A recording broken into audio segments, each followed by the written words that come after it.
Și sunt aproape 23 de milioane. Dă cineva 25 de milioane, mâine o dau.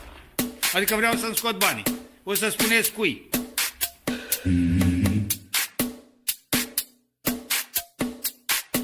Trebuie riscat.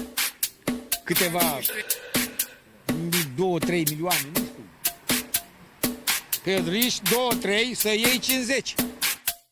You know what?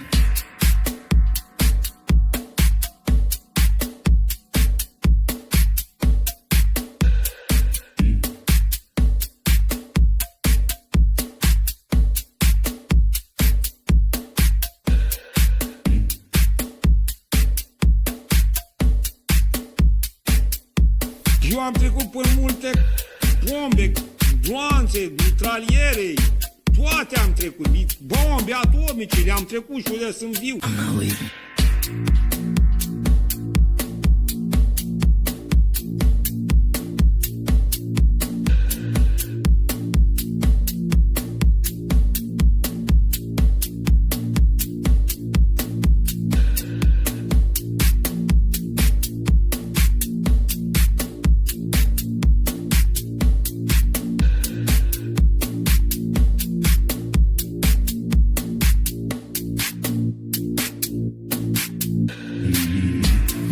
And I remain squarely focused on our dual mandate to promote maximum employment and stable prices for the American people.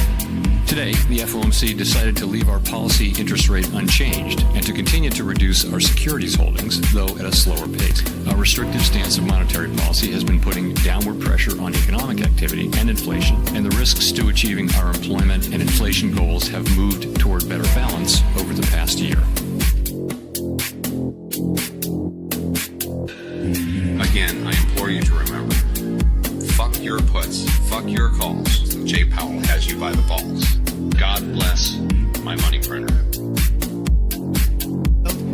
They're eating the dogs, the people that came in. They're eating the cats. Springfield, they're eating the dogs, the people that came in. The people that came in. They're eating the dogs, the people that came in. They're eating the cats. They're eating... You know what? They're eating the pets. I'm not leaving. I'm not leaving. This is, I think, one of the reasons. I'm not fucking leaving. You know, Good thing to say for a city manager. it's not fast.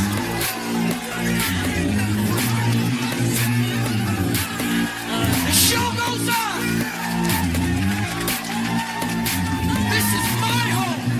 They're gonna need a fucking wrecking ball to take me out. Going nowhere. 'Cause I ain't going nowhere. 'Cause I ain't...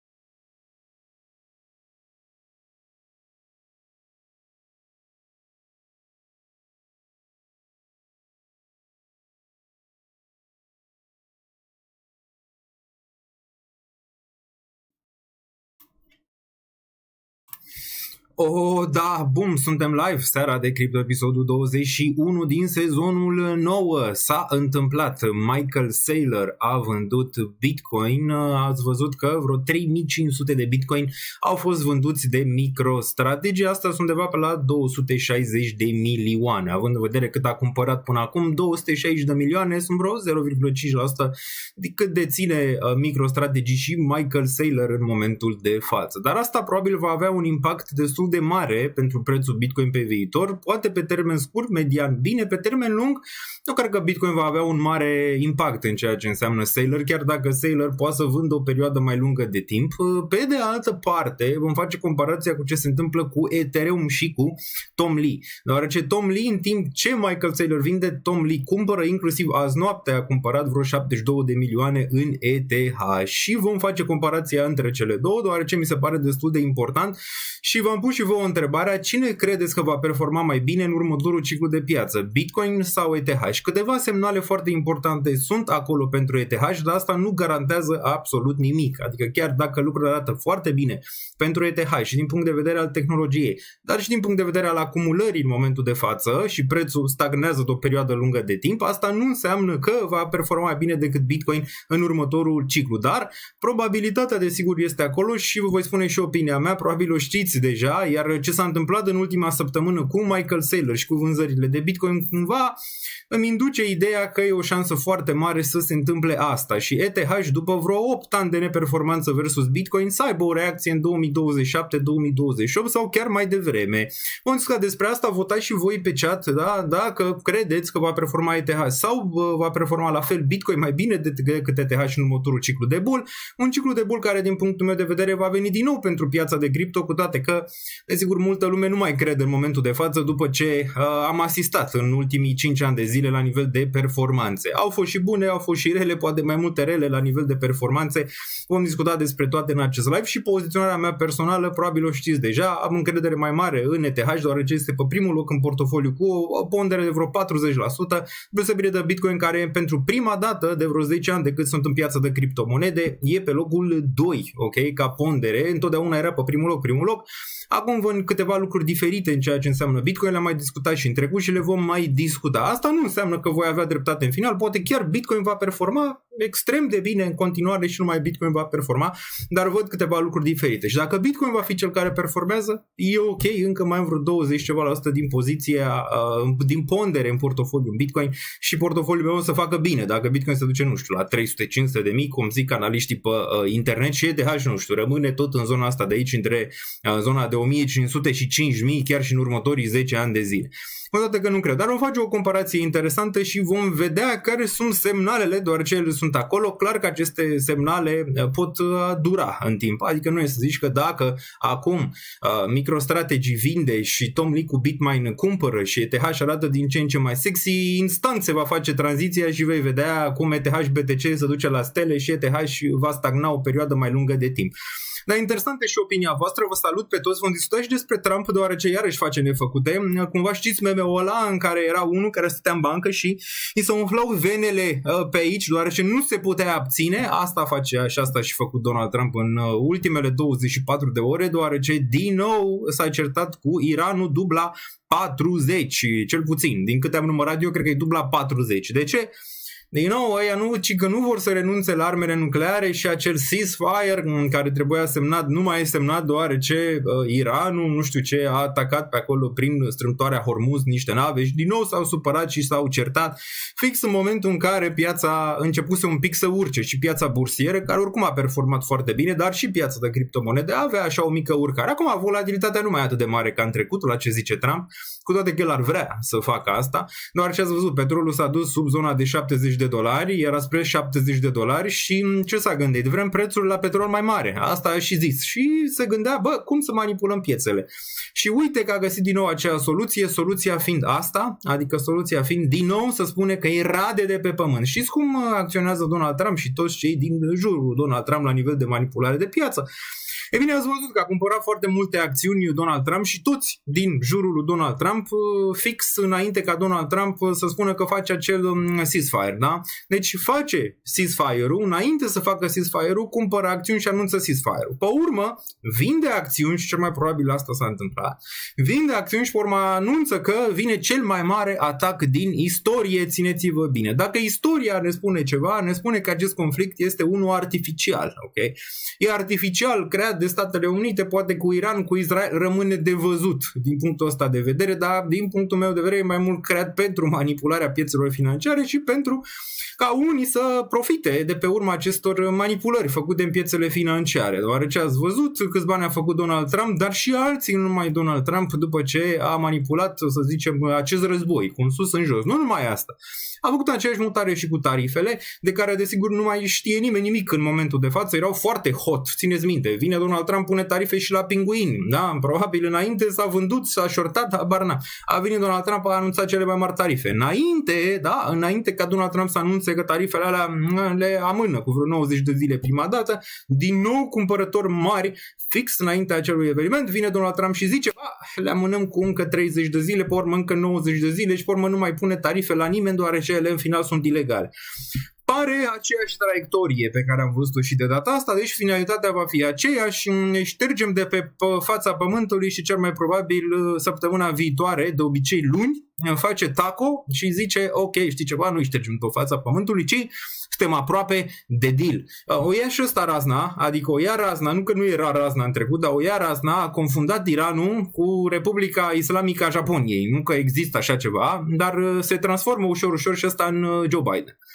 Deoarece, are și el vreo 80 de ani, ajunge la o vârstă, da? Numai președinți de genul ăsta vedem și numai lideri politici de genul ăsta. Apropo, s-a certat din nou cu Spania, are ceva cu Spania pentru că ea nu vor să stea drepți în fața lui, cum stă, de exemplu, Mark Rutte, că n-are încotro. Mark Rutte este șeful NATO și n-are încotro, trebuie să stea drept în fața lui Donald Trump, că dacă nu stă drept se supără și apoi Daddy, cum îi zice, sigur, Mark Rutte lui Donald Trump, Daddy se va supăra și va ieși din NATO și va face foarte, foarte urât, că oricum e foarte supărat pe NATO, că nu i-a ajutat deloc în acest conflict și nu s-a băgat NATO, domnule, să atace și NATO Iranul, care ar fi fost excelent, ok?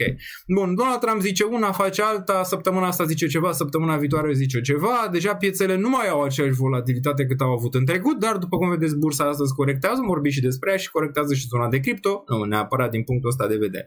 Mai avem FOMC minutele FOMC astăzi, care s-ar putea să fie interesant data asta, cred că undeva pe la ora 9 le vom vedea. Vedem ce zic membrii din comitetul Fed, dacă vor să ridice dobânda de referință, dacă vor să scadă dobânda de referință sau ce idei au fost la notițele, doar ce ne uităm la notițe, la ședința precedentă, da? Prima ședință cu Kevin Warsh și vom vedea în care este ideea comitetului. Iar Trump ne-a spus că ăsta, Kevin Warsh, are niște membri în comitet care sunt cumva împotriva lui momentan și nu poate să miște mare lucru. Ceea ce este adevărat, inclusiv în comitet este și Jerome Powell. Deci foarte greu să miști ceva atâta timp cât Jerome Powell este pe acolo prin comitet și are și el un vot în ceea ce înseamnă politica monetară. Politica monetară pe care, desigur, Trump voia o cădere a dobânzii, o scădere a dobânzii. Ulterior a zis că nu-i mai pasă dacă dobânda urcă sau dobânda scade și e foarte probabil ca dobânda să rămână în continuare la un nivel destul de elevat. Am văzut și șomajul a venit cât de cât decent la 4,2, dar locurile de muncă au venit un pic în scădere și de asta am văzut și săptămâna trecută o mică urcare. A trecut și 4 iulie ziua Americii, au jucat și cu Belgia, au bătut belgenii de la ieșit apele din cap, probabil de asta s-a supărat și Trump, că ați văzut că a intervenit ca să joace baligun sau cum naiba îl cheamă pe atacantul celor de la Statele Unite. A jucat degeaba pentru că belgenii le-au dat cu terenul în cap și le-au dat 4-1, cumva mai rău a făcut Trump, i-a ambiționat pe aia și i-a nenorocit, ok? Apropo de campionatul mondial, asta este pauză, dar Daniel Niță nu ia niciodată pauză, deci asta este pauză pe campionatul mondial, vom vedea mâine ce se întâmplă între Franța și Maroc, ați văzut ce meci a fost ieri cu Lionel Messi, care cel mai bun din lume, nu mai e nicio discuție în momentul de față că ești fan Cristiano Ronaldo sau nu. Deci despre asta vom discuta, vom face analize și pe grafice, poate discutăm despre politică internă dacă vă interesează, încă nu avem prim-ministru, bursa încă face all-time high, că de ce nu? Bursa românească BVB în continuare face all-time high.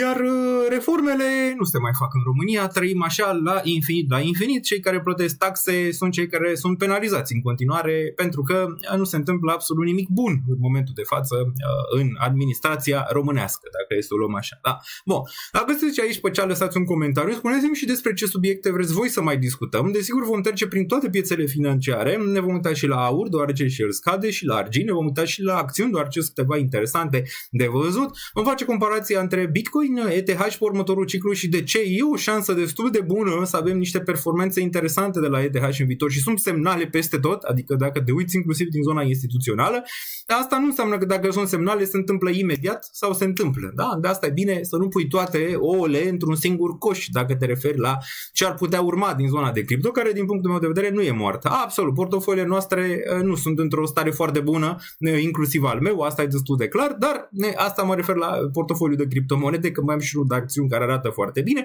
dar asta nu înseamnă că mi-am pierdut speranța, asta nu înseamnă că sunt hater, asta nu înseamnă că nu mai vreau să aud de cripto, în niciun caz chiar mi se pare un moment interesant, mai ales acum și de asta o să discutăm mai mult despre cripto în acest live și despre mai ales Bitcoin, ETH și majors, adică majorele din zona de criptomonede, deoarece nu mai ai nevoie neapărat, având în vedere că și astea mari au scăzut cât de cât acum, nu ai nevoie de o speculă atât de mare și în zona de altcoin-uri mai speculative, având în vedere că deja ETH pe la 1700, chiar a fost la 1500, dar și Bitcoin aproape sub zona de 60.000, da, pe la 60.000 un Bitcoin, deci cumva ai și aceste criptomonede mai mari care vin la o idee foarte bună și din punctul meu de vedere e o oportunitate mult mai mare în cripto acum decât în acțiuni, adică acțiunile oricum au performat foarte bine, criptomonedele au performat foarte prost în ultimii ani, din diferite motive pe care le-am discutat aici de atâta timp, da? Bun, dar nu sunt în niciun caz hater, în niciun caz nu sunt supărat pe zona de criptomonede, cu toate că performanța a fost cum a fost. Înțeleg faptul că toate lucrurile durează un pic mai mult și nu vin doar în momentul când vrei tu să se întâmple sau când vreau eu să se întâmple. Asta nu înseamnă că nu se va întâmpla, probabilitatea mea rămâne mare că și cripto va avea o performanță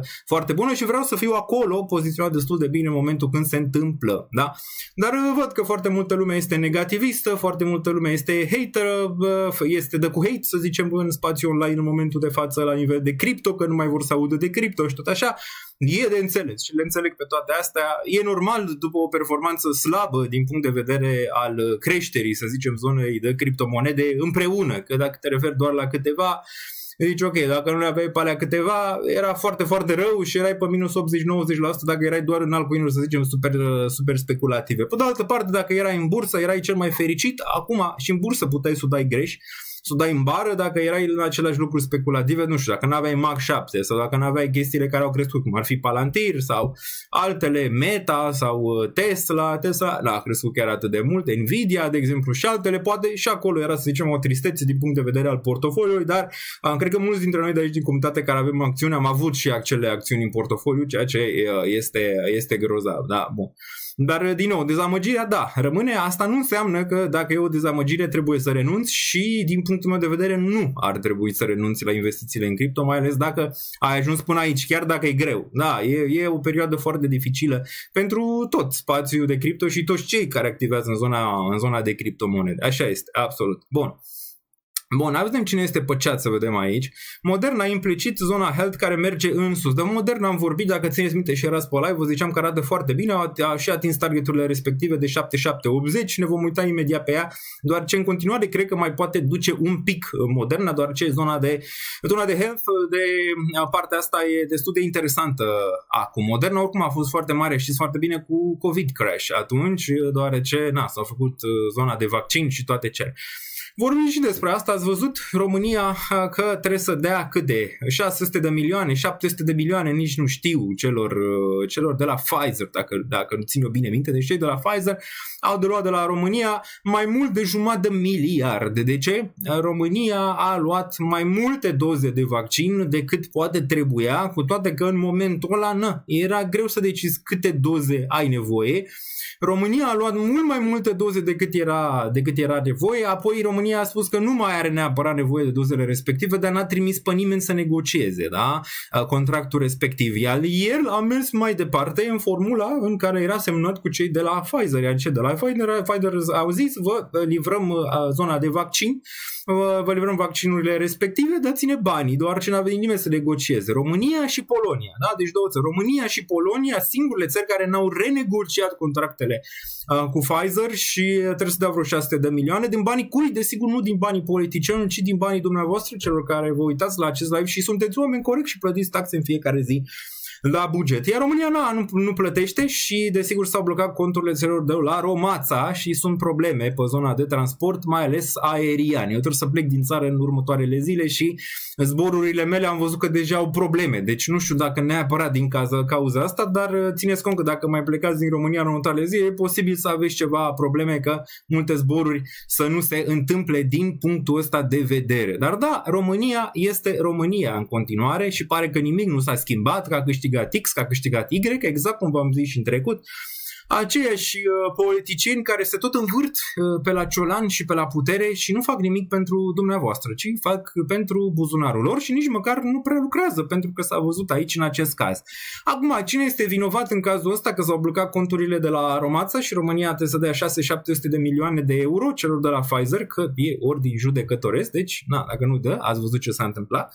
Așa, cine devine? Păi, cine a fost ministrul sănătății atunci? Uitați-vă cine a fost, să zicem, cel care trebuia să negocieze contractul cu cei de la Pfizer din nou sau să renegocieze. Din nou, uitați-vă, acolo deoarece vinovații întotdeauna sunt undeva, dar, desigur, în politică nimeni nu este neapărat vinovat pentru ceva, nu? Doar așa, facem politică doar așa, venim la putere doar așa, dar în final nimeni nu-și asumă, să zicem, ceva. O responsabilitate. Nu știu, de exemplu, cum am zis eu, am greșit în situația aia. Nu auzi de asta nici măcar de la politicieni odată, să vină să zică, am greșit, popor, mă iertați, am greșit, uite, asta vreau să fac de acum încolo, bla bla bla bla bla bla bla. Nimic, bun. Butonul de like e defect, a intrat butonul înăuntru și nu mai merge scos aici. Niciodată n-am, să zicem, obligat pe nimeni să apese butonul de like. Dacă vă place live-ul ăsta, nu v-am băgat pe gât nimic, deci dacă vă place bine, dacă nu vă place, desigur nu-l apăsați, că nu, să zicem, nu, dacă nu vă face plăcere, nu vă face. Puteți lua informația, o puteți da mai departe, o puteți trece prin un filtru gândirii voastre și tot așa. Dar informația rămâne, eu rămân același, mergem înainte până la capăt, ca de fiecare dată nu există date înapoi. Ca pentru mine personal și cum sunt eu ca persoană, niciodată nu o să renunț la ce cred în viață în general, nimic nu mă poate opri, cum ar veni așa, să fac investiții în cripto sau să facem aceste live-uri și să discutăm despre tot ce se întâmplă în spectrul financiar și cum ne-am putea poziționa poate mai bine decât în cazurile respective trecute și care sunt perspectivele de viitor, dacă ele există, pentru zona cripto, dar și pentru zona financiară toată. Vorbim și despre geopolitică, vorbim și despre economia internă, tot și toate. Acum mulți ar zice, ce drept ai tu să vorbești despre economie? Am niște studii în zona economică și în zona geopolitică, deci aș putea, chiar dacă să implementez acum ceva, dacă n-ai studii, tot aș fi aici să vorbesc, deoarece mai am ceva studii. Acum, dacă ai studii, nu înseamnă neapărat că ai dreptate sau nu zici baliverne pe internet. Adică, absolut, sunt unii cu studii care zic baliverne și baliverne. Posibil să mai scoți și o baliverne pe gură, deoarece live-urile astea nu sunt cu niciun fel de nimic. Aici vorbesc doar eu cu voi și eu din creierul meu și voi ascultați din creierul vostru. Deci nu există prompter, nu există nimic și, desigur, dacă nu se întâmplă asta și exprimările câteodată sau alte lucruri pot fi un pic mai ciudate sau mai greșite, da? De asta e bine să fiți vigilenți pe chat în caz că poate zic vreo balivernă și dacă zic o balivernă, desigur și cineva îmi zice, nu, e așa, desigur o să zic că este corect ce zice persoana respectivă, dacă chiar așa este, da? Bun, vă apreciez și vă respect pe toți și chiar apreciez faptul că încă sunteți aici după o perioadă atât de dificilă în sfera financiară, la nivel de volatilitate de când a venit Donald Trump, adică a fost un roller coaster total care a îndepărtat, să zicem, zona de retail, mai ales din zona de cripto, pentru că aici performanțele au fost mai mici, măcar în zona de bursă, acolo este bull market, S&P-ul și cu Nasdaq-ul și cu toți indicii fac all-time high și noi stăm și ne uităm și mâncăm o felie de parizeri nici pe aia, nu știu dacă mai avem săptămâna viitoare. Dar aia e, din greu, acolo se cunosc, să zicem, caracterele, să zicem, puternice și eu cred că va veni și rândul nostru, celor care investim în zona de cripto în viitor. Dar toate lucrurile se întâmplă mai, să zicem, mai greu sau pe termen mai îndelugat decât ai crede vreodată. De-aia ai și zicala respectivă că tu trebuie să ai foarte multă lichiditate și răbdare în spate pentru că nu știi neapărat cât piața rămâne irațională. Deoarece, da, există o zonă de iraționalitate în ceea ce înseamnă performanța pieței de cripto și aici te referim la monedele sau, să zicem, proiectele care chiar au avut lucruri bune și la nivel tehnologic în ultima perioadă, iar prețul nu reflectă neapărat, să zicem, o realitate atât de bună cât ar trebui să o reflecte în momentul de față, da? Deoarece tehnologia urcă, ai o discrepanță între tehnologie și ce se întâmplă la dezvoltare de blockchain, tokenizare și ADG-le și prețurile care au o stagnare. Clar că e zona de oportunitate, dar nimeni nu spune că regiunea de oportunitate poate să dureze o perioadă mai lungă de timp. Adică da, există oportunitate când ETH este în zona asta, sub 2000, De-aia mai poți să stea aici sau mai poți să facă ciop încă o perioadă de timp până când, să zicem, ajungi la o idee în care ETH îți urcă peste 5.000, să duce la 7, 9, 10. Continuare cred că se va întâmpla treaba asta, deoarece nu văd decât lucruri pozitive și ulterior se va reflecta și în prețul monedei ETH, deoarece este un ecosistem închis total, adică nu poți să zici că dacă doar, să zicem, Ethereum reușește și ETH nu reușește. Nu le văd așa, adică nu văd asta în sfera respectivă că moneda e irelevantă, nu e pentru ETH, deoarece chestia economică din jurul ETH, din jurul Ethereum are nevoie de moneda ETH. Și cu câte mai multe tranzacții sunt pe chain, cu atât, să zicem, moneda ar avea mai multă utilitate și atunci ar avea mai multe burn-uri și atunci s-ar reflecta, să zicem, și în preț. Iar faptul că putem începe cu asta, putem începe Tom Lee versus Michael Saylor și cumva ce s-a întâmplat în ultima săptămână cumva mă întărește mie ideea personal, nu înseamnă că voi avea dreptate, vom vedea dacă voi avea dreptate sau nu, unele au fost corecte, unele au fost mai greșite în trecut, le puteți, să zicem, măsura voi și vedea care cum.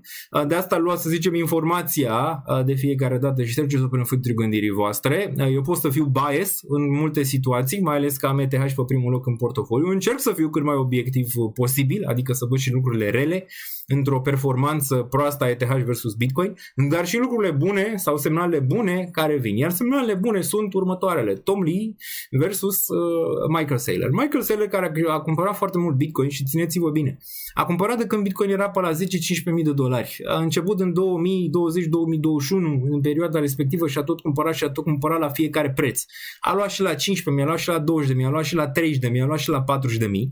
Și pe urmă a luat și la peste 100.000 de dolari Bitcoin, lua aproape la orice preț. Cum putea să facă asta? Își dilua compania MicroStrategy și investitorii de MicroStrategy.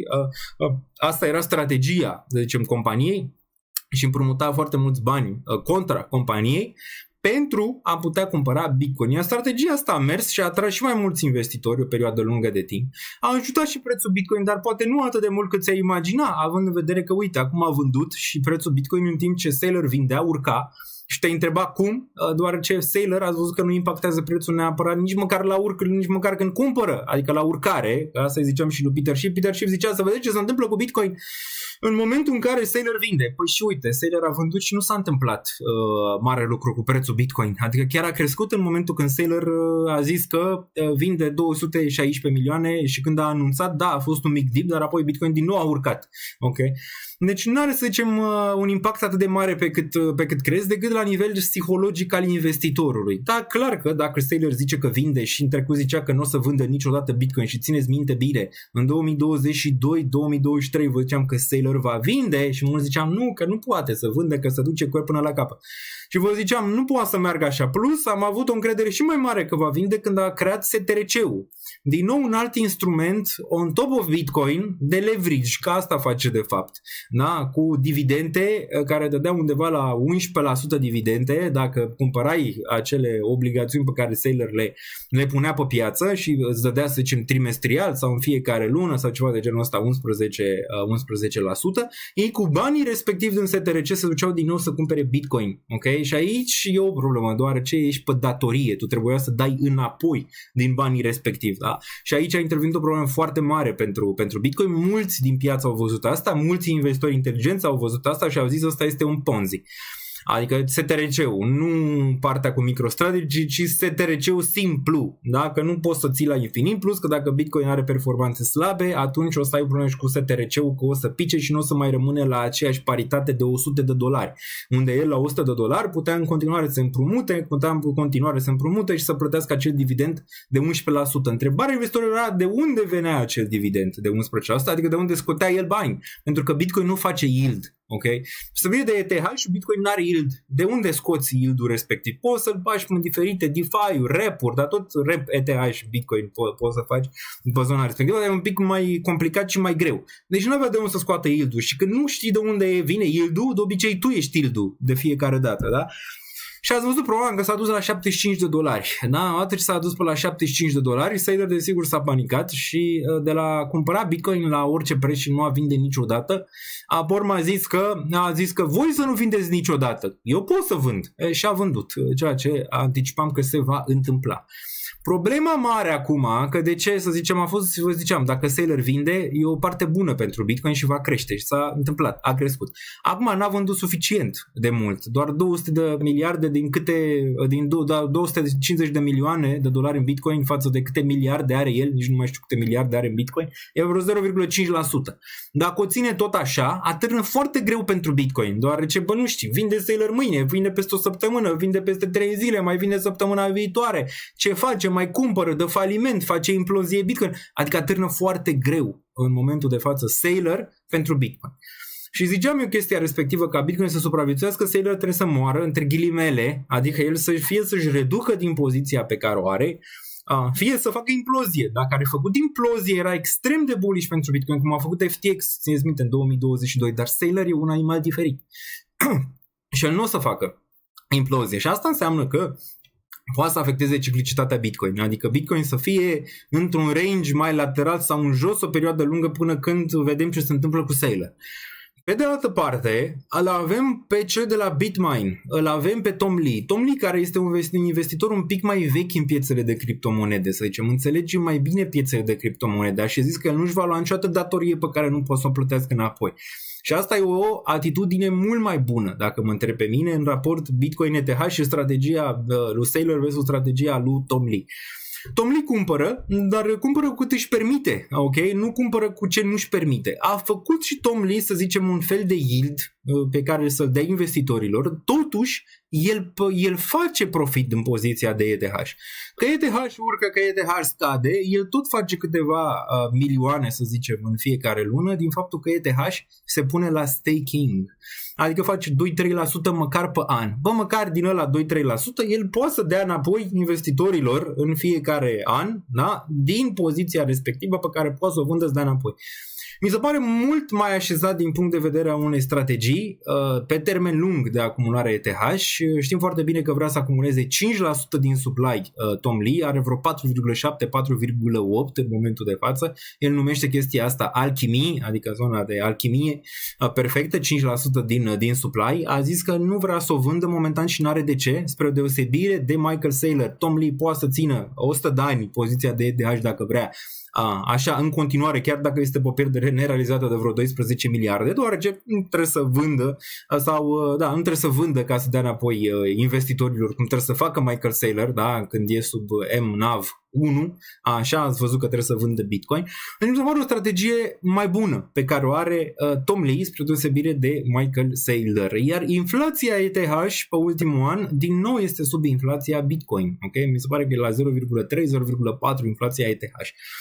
Cumva ETH are un semnal foarte puternic din punctul ăsta de vedere, deoarece ai o divergență cam prima între Saylor și Tom Lee, iar piața de obicei nu iartă, adică vede, da? Strategia lui ăsta versus strategia lui ăsta, cine deține supply-ul ăsta, cine deține supply-ul ăsta aici, câtă capitalizare are Bitcoin, câtă capitalizare are ETH, ok?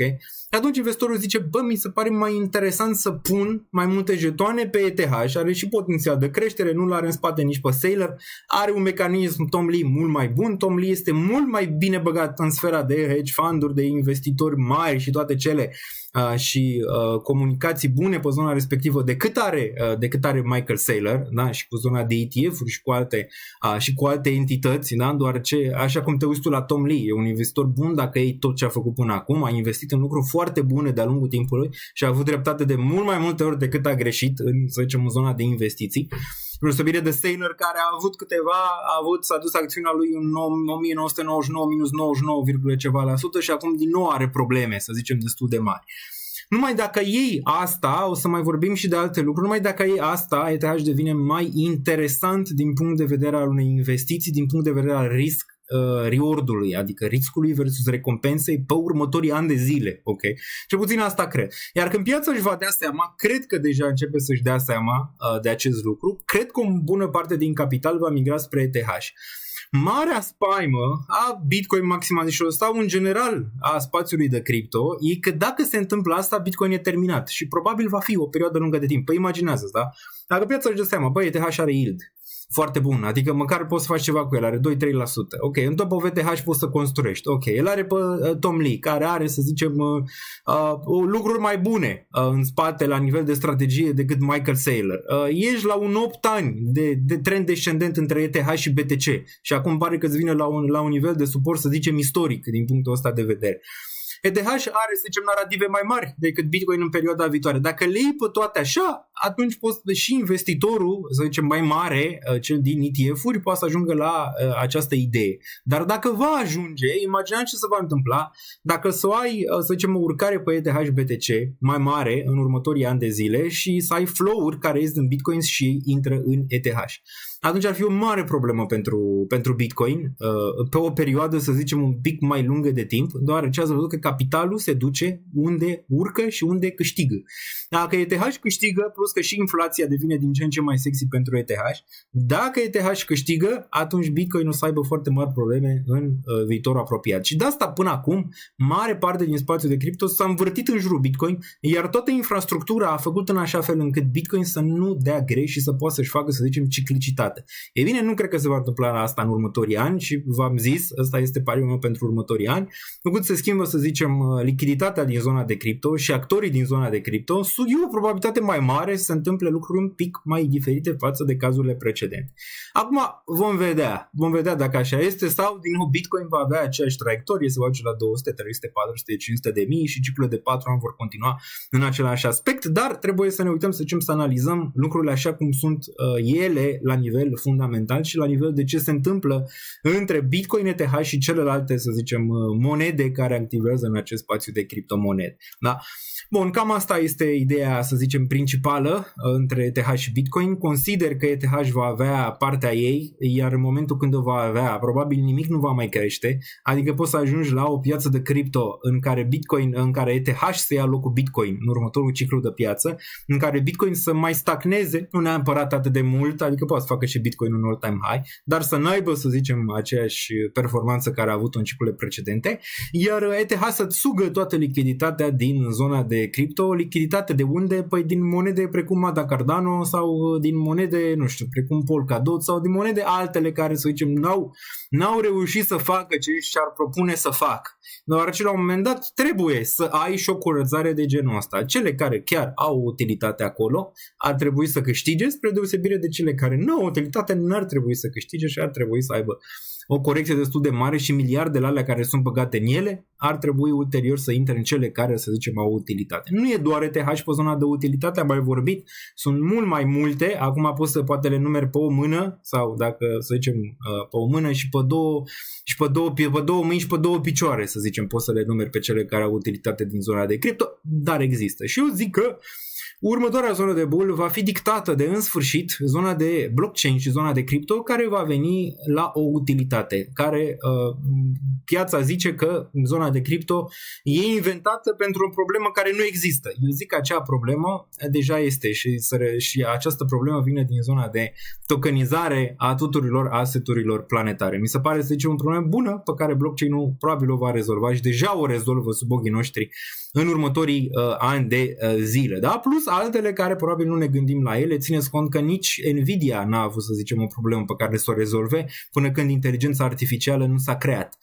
De-aia nici Nvidia nu era la o capitalizare foarte mare, dar în momentul în care s-a creat și piața a văzut cererea respectivă, Nvidia a explodat. Dar până atunci a stat 15 ani în lateral pentru că era real, Nvidia era folosită doar pentru plăci video și pentru jocuri, ok? În mare parte. Să zicem așa, și nu exista, să zicem, o cerere dintr-o altă zonă, ok? Dar a durat ceva timp până când a venit acea problemă a inteligenței artificiale și a plăcilor și atunci ea a explodat. Probabil ceva similar se va întâmpla și cu zona de crypto utility. Asta e ideea mea. Pot să greșesc, absolut. Dacă voi aveți o altă idee, o respect, dacă credeți că din nou Bitcoin va performa cel mai bine, țineți Bitcoin pe primul loc în portofoliu, țineți ETH și unde credeți că va performa, poate nu credeți că va performa deloc, țineți doar Bitcoin, așa, dar credeți că va performa ETH mai bine, țineți mai mult ETH și în portofoliu, dar credeți că nici ETH și nici Bitcoin nu va performa, țineți celelalte de la Hyperliquid, la BNB, la SUI, la Link, la Solana și la toate celelalte în portofoliu, ok? Asta așa trebuie să gândiți. Băi, cine va câștiga în următorul ciclu de piață și cum îmi împart eu portofoliu la nivel de risc și recompensă și la nivel de profil de risc și cum m-aș putea poziționa ca să am, să zicem, un randament, să zicem, destul de bun. Acum, mulți ar zice pe chat că nimic nu va mai performa din zona de cripto, deci toate vor muri, de le naiba să moară toate, că ne-au nenorocit pe toți. Nu se va întâmpla asta. Desigur, nu știu dacă ne-am uitat data trecută, consider că suntem în zona de depresie extinsă. Depresie extinsă, time-based capitulation, am mai vorbit de asta cu vreo 2-3 ani de zile când eram până în 2022, era poate o așteptare de time-based capitulation atunci, n-a venit, a venit un pic mai târziu această capitulare în timp, că fix asta înseamnă pe românește, capitularea în timp a investitorilor și cum arată asta când erai foarte hotărât să investești, de exemplu în ETH, da, cu vreo 2 ani de zile erai hotărât, da, chiar dacă ETH s-a dus la 1500, chiar dacă s-a dus la 1400, chiar dacă a fost la 1000 sau la 900, când a fost în 2022, da. Erai foarte hotărât. Adică erai hotărât, știai, s-a mai repetat, se întâmplă de data asta, ETH 2024, 2025, va face 7000, va face 10.000, va face toate cele, ok? Bun. Ei bine, erau șanse să se întâmple și asta, numai că nu s-a întâmplat asta, ci a venit un mare lateral. Din 2021 până în 2026, 5 ani de lateral. 5 ani în care iau exemplu ETH, că mai sunt și altele. Un exemplu ăsta e un exemplu decent față de altele care au picat 98%. Ăsta e un exemplu decent, dar ne referim la ea pentru că e din zona de majors, ok? Majors altcoins. Bun. Și ziceai, orice s-ar întâmpla, cumpăr ETH. E bine, un pic mai târziu în timp, adică au trecut vreo 5 ani de zile din momentul respectiv, nu-ți mai vine să cumpere absolut deloc și vezi că momentele astea sunt grele de cumpărat.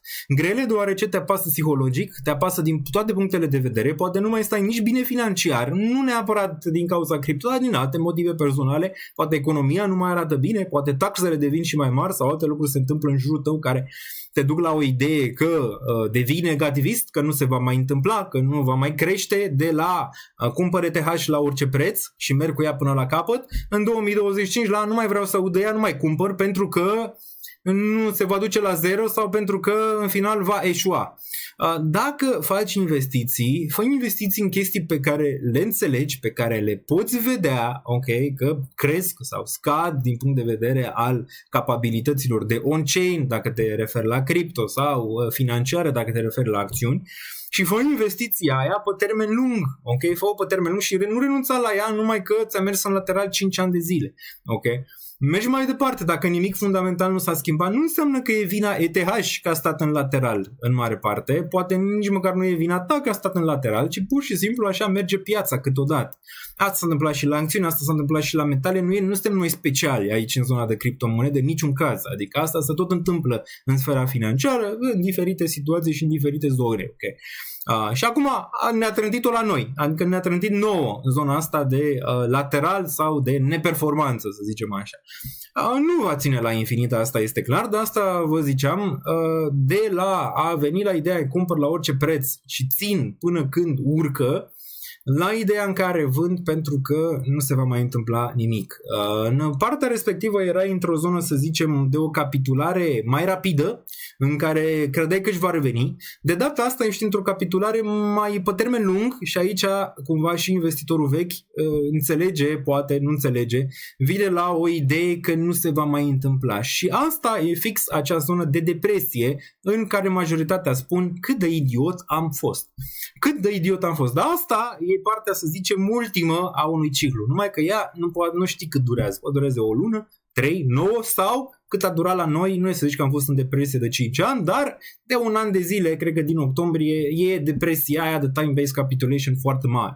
Iar cei care au mai avut o încredere până acum nu mai au. Nici în ETH, nici poate doar în Bitcoin mai există, să zicem, dar din ce văd în comentarii, dar și din ce văd din atitudinea oamenilor, dar și oameni cu care vorbesc, să zicem, zilnic, cumva atitudinea e că fie va crește peste 10 ani dacă va mai crește, fie nu va mai crește deloc, fie va mai crește doar Bitcoin peste 7 ani sau chestii de genul ăsta. De obicei ești în perioada respectivă. Ce ar trebui să urmeze? Ar trebui să urmeze This is a sucker's rally. La un moment dat, de obicei între 3 și 6 luni de zile, poate să fie chiar un pic mai târziu, ai un raliu pe care nu-l mai crede nimeni, adică dacă ETH s-ar tranzacționa pe la 3000, ce ai crede? Dacă s-ar duce de la 1500 la 3000, unii ar crede că au pierdut subsolul, dar unii ar crede că la prima corecție, adică dacă se duce la 3000 și ar corecta la 2500 sau la 2000, ar crede că de data asta nu este absolut nimic diferit și vom merge înapoi la 1500 sau sub 1500. Asta se numește This is a Suckers Rally, adică nu cred în raliul ăsta, probabil raliul ăsta nu va ține. Și dacă vreți să observați mentalitatea oamenilor din acest scenariu, puteți observa 2022-2023 pe Bitcoin, pentru că fix asta a fost. A fost primul Suckers Rally, 25.000 pentru Bitcoin, de la 16.000 la 25.000. Toată piața a zis nu, urmă, ți-a făcut un mic tip sub 20.000 la 19.000 fake out și apoi te-a lăsat cu ochii în soare 40-60 de mii de dolari direct.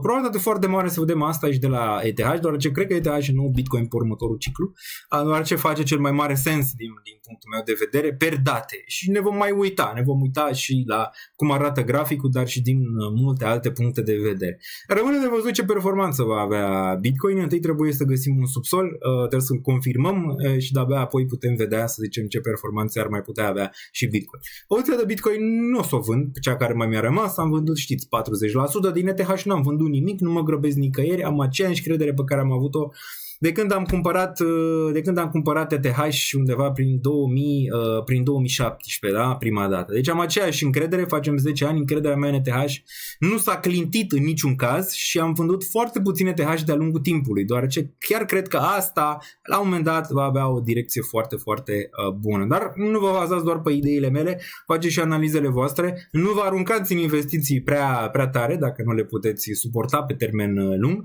dar nu fiți nici la nivel hate, pentru că nu vă ajută nici asta foarte tare la nivel psihic. Nu e vina ETH, că pe ETH nu crești. Ce poți să-i faci? Nu poți să-i faci nimic decât să o analizezi și dacă îți mai place în continuare să o acumulezi. Dacă nu, am zis și data trecută când ETH era la 1500, poate ETH nu e pentru tine, dar dacă ETH nu e pentru tine, să zicem la nivel de investiție, poate nimic nu e. Deoarece ziceam, dacă ai luat și ai prețul mediu 2000, 2500 sau 3000, când se tranzacționează acolo, dacă vrei să scapi de o năpastă, dacă e să o luăm așa, o vinzi. Îți va mai ia piața. N, să zicem, scenariu. Le-a dat și celor din 2018 care au cumpărat topul la 1000 și ceva de dolari și apoi l-au văzut cum s-a dus la 4000. Istoria are tendință să se repete și se va repeta. Acum, din nou, aici suntem deja într-un ciclu, să zicem, mai două cicluri, să zicem, de bear în unul. Unul mai rapid și unul mai gheoi, să zicem, din punctul ăsta de vedere pentru ETH, dar în final este unul singur. Deoarece ETH n-a mai fost sub 900, n-a mai fost sub 900. A mai fost peste 5000, n-a fost peste 5000, dar a fost destul de aproape de zona de 5000, unde a fost și în 2021. Adică, ai, să zicem, chop, care te nenorocește din punct de vedere psihologic dacă, zicem, nu poți să înțelegi partea psihologică. Adică dacă ETH urcă, poate te gândești, dacă pică, ce fac? O vând pe toată acum? Nu, hai să vând 10%, 20%, văd ce se întâmplă mai departe și cumva mă eliberez din partea asta, să zicem, mai nociv. Acum, celelalte altcoin au avut performanțe foarte slabe, spre deosebire de ciclurile precedente, doar puține au avut performanțe bune. Dacă n-aveai Solana în portofoliu, dacă n-aveai SUI în portofoliu, dacă n-aveai BNB în portofoliu, dacă n-aveai Bitcoin ETH în portofoliu și AAVE sau altele care au mai performat, portofoliul tău era foarte pe minus în momentul de față. Eu am avut, asta mi-a ținut, să zicem, portofoliu mai pe linia de plutire. Am avut și altele care n-au performat bine, absolut deloc, adică absolut deloc. De la Theta, de la TIA, de la, nu știu, DOT am avut extrem de puțin, dar Atom am avut un pic mai mult din punctul ăsta de vedere. Și altele care au avut performanțe, să zicem, mai slabe, alea, să zicem, n-au mers, să zicem, după ciclu de altcoin season, dacă e să o luăm așa. Dar în alea n-am băgat, să zicem, mai mult. Am băgat, să zicem, sume pe care, să zicem, mi le-am permis pentru o speculă un pic mai înaintată. Problema a fost că mulți au băgat poate prea mult în cele, să zicem, mai speculative și mai mici decât în cele mari. De ce? Pentru că, cum era pe chat, cum să bag, Daniel, $100 în ETH, mai bine bag în e-gold sau mai bine bag, nu știu, în orice altceva. Da, poți, asta am și zis, poți, dar ține cont că dacă bagi $100 toți pe care ai în e-gold poate să ia minus 90% destul de rapid sau poate să facă 10.000%. Ăsta e doar un exemplu, ok, din punctul ăsta de vedere. Dar cumva ți asumi și cumva joci ca la păgânele sau la orice joc, să zicem, de noroc. Adică joci la un joc de noroc. Așa, când ai un portofoliu împărțit mai bine, cumva volatilitatea se mai restrânge. Poate nu e atât de mare, adică poate nu ești minus 90%, poate ești minus 20% sau ești pe break-even sau un pic pe plus, dacă zici să zicem ți le echilibrezi destul de bine. Dar nici să zicem performanțele, chiar dacă ai fi avut echilibru pe care să zicem ar fi trebuit să-l ai, poate nu erai pe minus 90-80%, dar nici nu erai pe plus prea mult. Adică portofoliul meu de acțiuni e vreo 5x, portofoliul meu de cripto e 1x, adică e de 2 ori aproape. Și asta investind în 2022 destul de activ, ceea ce nici acolo nu e o performanță, să zicem, incredibilă din punctul ăsta de vedere, chiar dacă rămâi mai așezat. Dar măcar poate n-ai un minus atât de mare și nu te joacă psihologic atât de mult. Acum, suntem în 2026, da? Suntem în iulie 2026. Să zicem că în ciclul precedent ai pus prea mult în altcoin și ai vrut așa în altcoin. Acum, având în vedere că multe sunt la prețuri bune, ai pus să le echilibrezi din nou. Acum că nu mai ai aceeași lichiditate pentru că ai băgat prea mult în ciclurile precedente în celelalte monede, ce poți să faci? Poți să ți le repari un pic. Fie, am mai explicat că aici vorbim de partea de portofoliu. Nu ca să fac financiar, ce aș face eu? Ai prea multe altcoin-uri, restrângele în unele, să zicem, care ți-au arătat că au stat bine de-a lungul timpului, care unele poate sunt mai noi, unele poate sunt mai vechi, dar uite-te la timp, ok? Să zicem că ai 30 de altcoin-uri, rămâi cu 15 sau cu 10 din portofoliu și cumulează-le un pic. Și începe să investești normal, adică normal, fără hype, fără frică, fără astea, normal. Adică, nu știu, cât îți permiți din salariu? Ai 1% din salariu, 1%. Sau din ce faci tu? 1% din bis. 1% din bis, bag, ETH, alea, Bitcoin, ETH, nu știu ce. Și ți-l repar la nivel de procentaje și pondere. Adică poate nu mai ai pondere 30% în TIA sau 40% în TIA. Poate faci 30% în ETH pondere sau 30% în Bitcoin pondere și faci în TIA 5% pondere. Adică asta să zicem ar fi o idee pe care ar trebui să o faci în momentul de față în a-ți echilibra portofoliul. Și apoi, după ce le echilibrezi, adaugi la chestiile pe care vrei să le ții pe termen lung. Și tot adaugi. Că vedeți, acest bear durează, da? Dacă te referi la altcoin-uri. Bitcoin a mai urcat, ETH a mai urcat, dar celelalte nu prea. Dar vezi că durează cât de cât. Și cel din 2022 a durat. Și poți să iei ETH sub 2000 de mai multe ori, după cum ai observat. Poți să iei Bitcoin poate sub 50.000, poate. Rămâne de văzut dacă se duce acolo. În regiunea asta. Sau poți să iei la 60.000, care dacă te uiți e destul de mult pe minus din top, 60 ceva la sută, nu știu, ne uităm imediat. Adică poți să le repari. Dar și ideea proastă ar fi să renunți. Ideea proastă după atâta timp ar fi să renunți, ok? Sau faci portofoliu de acțiuni, l-ai terminat, portofoliu de criptomonede, l-ai redresat, să zicem, cât de cât și îl lași acolo, aștepți, ok? Și mai adaugi la el.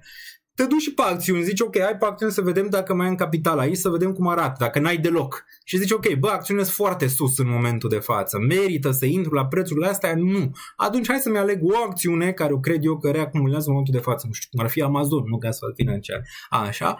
Și să încep un DCA așa mai pe ea și să intru și în zona de acțiune, adică și faci un portofoliu și acolo decât să pui totul într-un singur coș. Ok.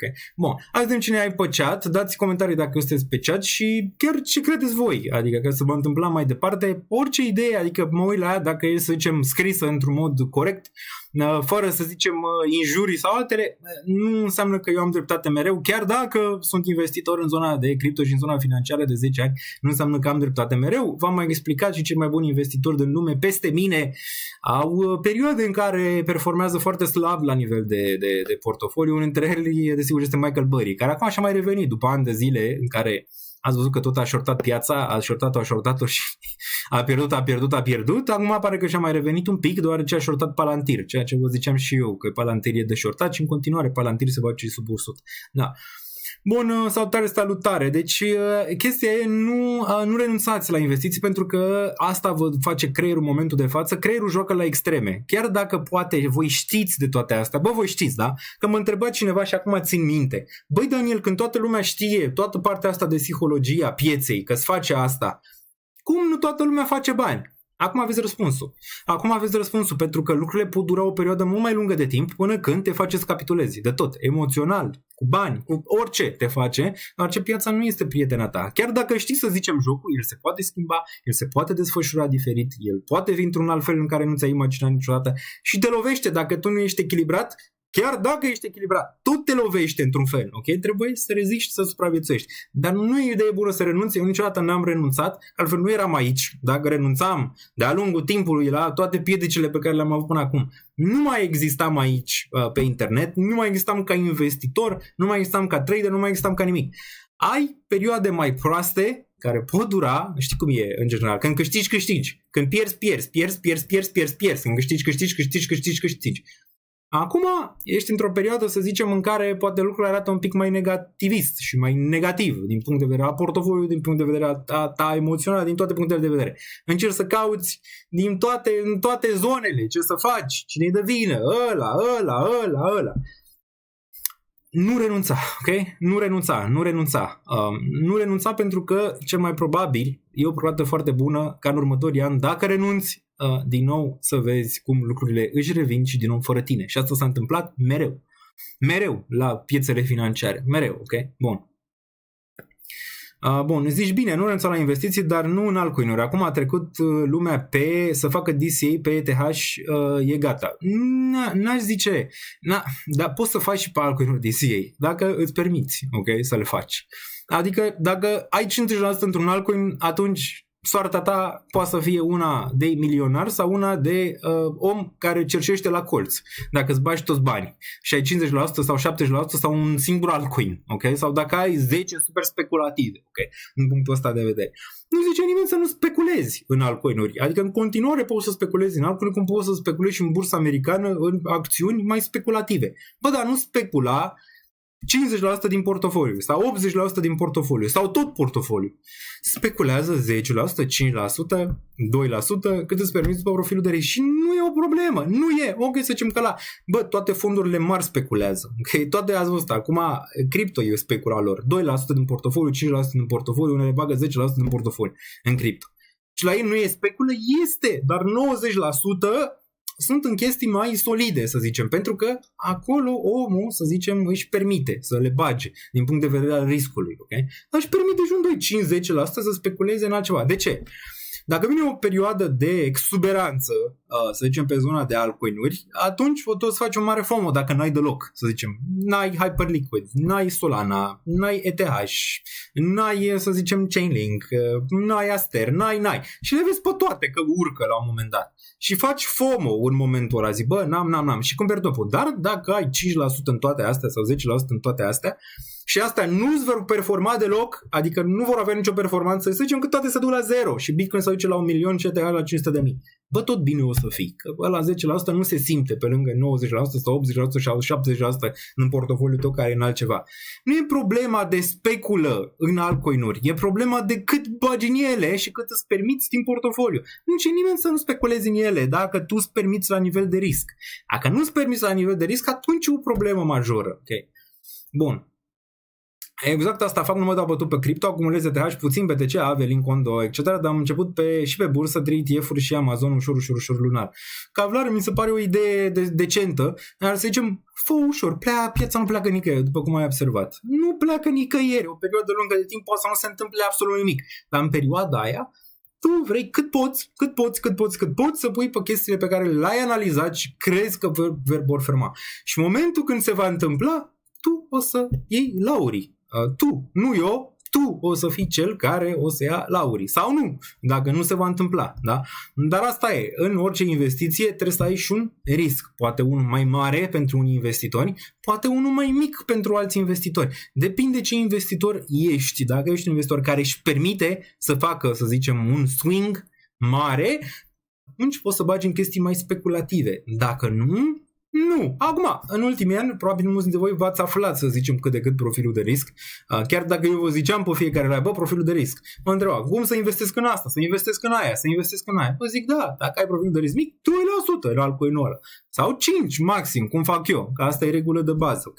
5% din portofoliu overall. Că pondera mai urcă și mai scade, asta da. Dar n-aș vrea să zicem să depășesc cu 5%. Când depășesc cu 5%, în afară de ETH, care ETH, din punctul meu de vedere, nu mai e neapărat în altcoin. Așa, doar când depășesc 5%, de obicei mai scad din pondera respectivă pe altcoin, doar atât îmi permit eu, da? Din riscul pe care mi-l pot asuma și îl înțeleg. Poate pentru că am fost aici de cicluri mai multe. Asta e ideea. Bun. Bun, Daniel, poți să faci un poll în care să întrebi dacă lumea vrea și analize la indici și gold?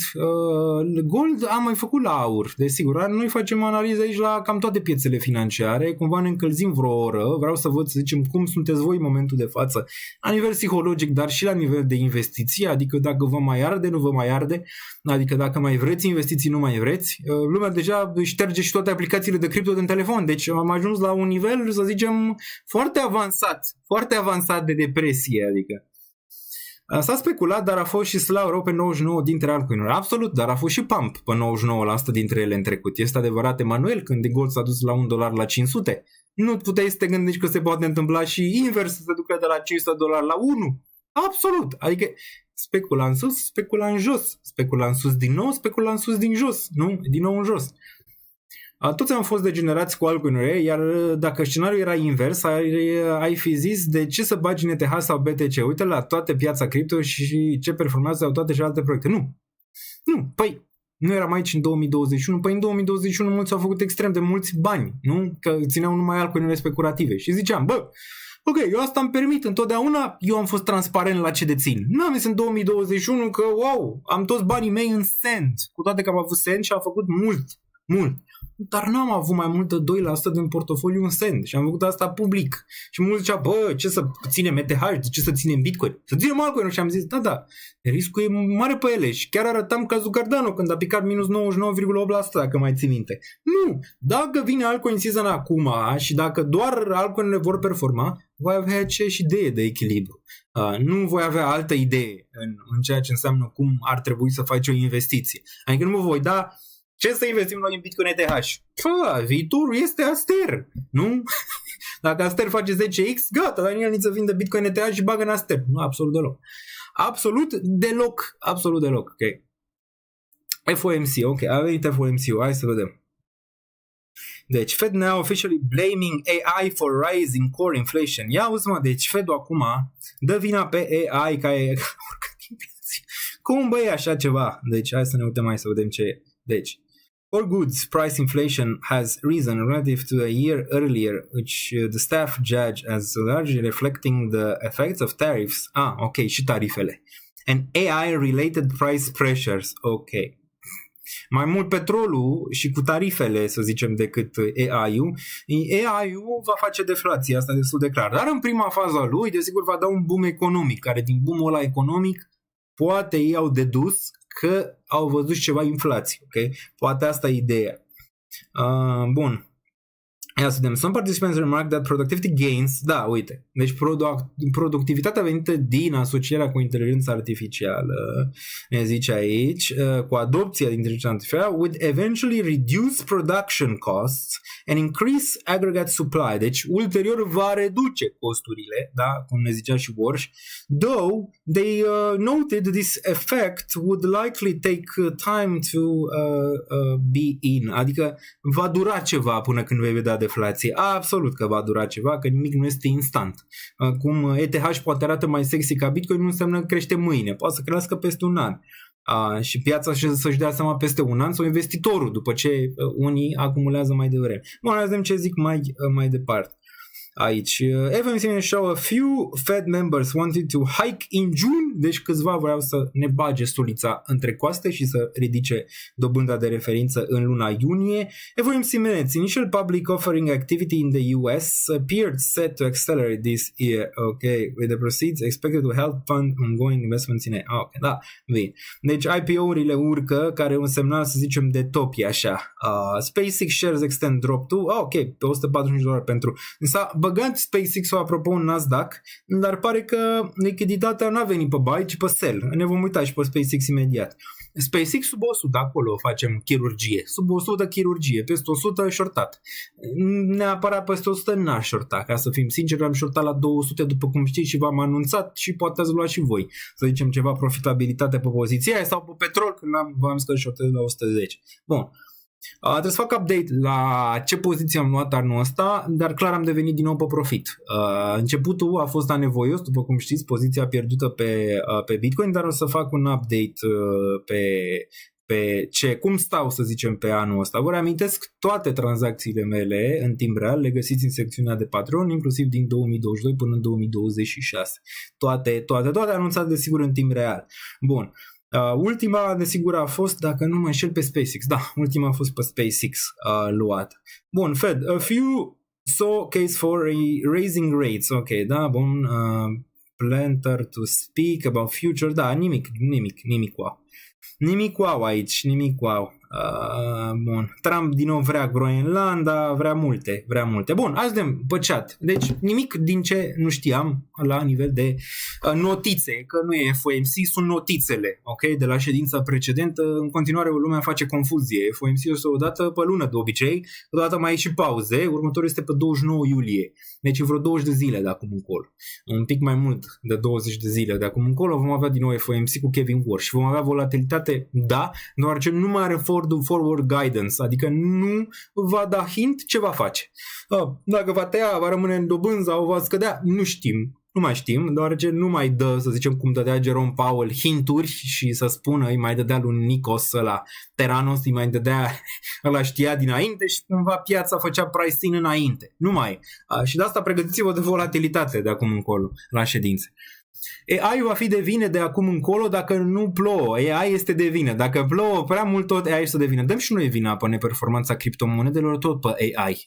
Dar noi chiar putem da vina pe AI pentru că sub toată lichiditatea. Bun. Nu este hate, dar trebuie să scoți, să zicem. Ai foarte mare dreptate. Ai foarte, foarte mare dreptate, că zic prea mult să zicem. Da, ai dreptate. Mare. Din vocabular. Uite, o să încerc. Mersi pentru acest comentariu. Bun.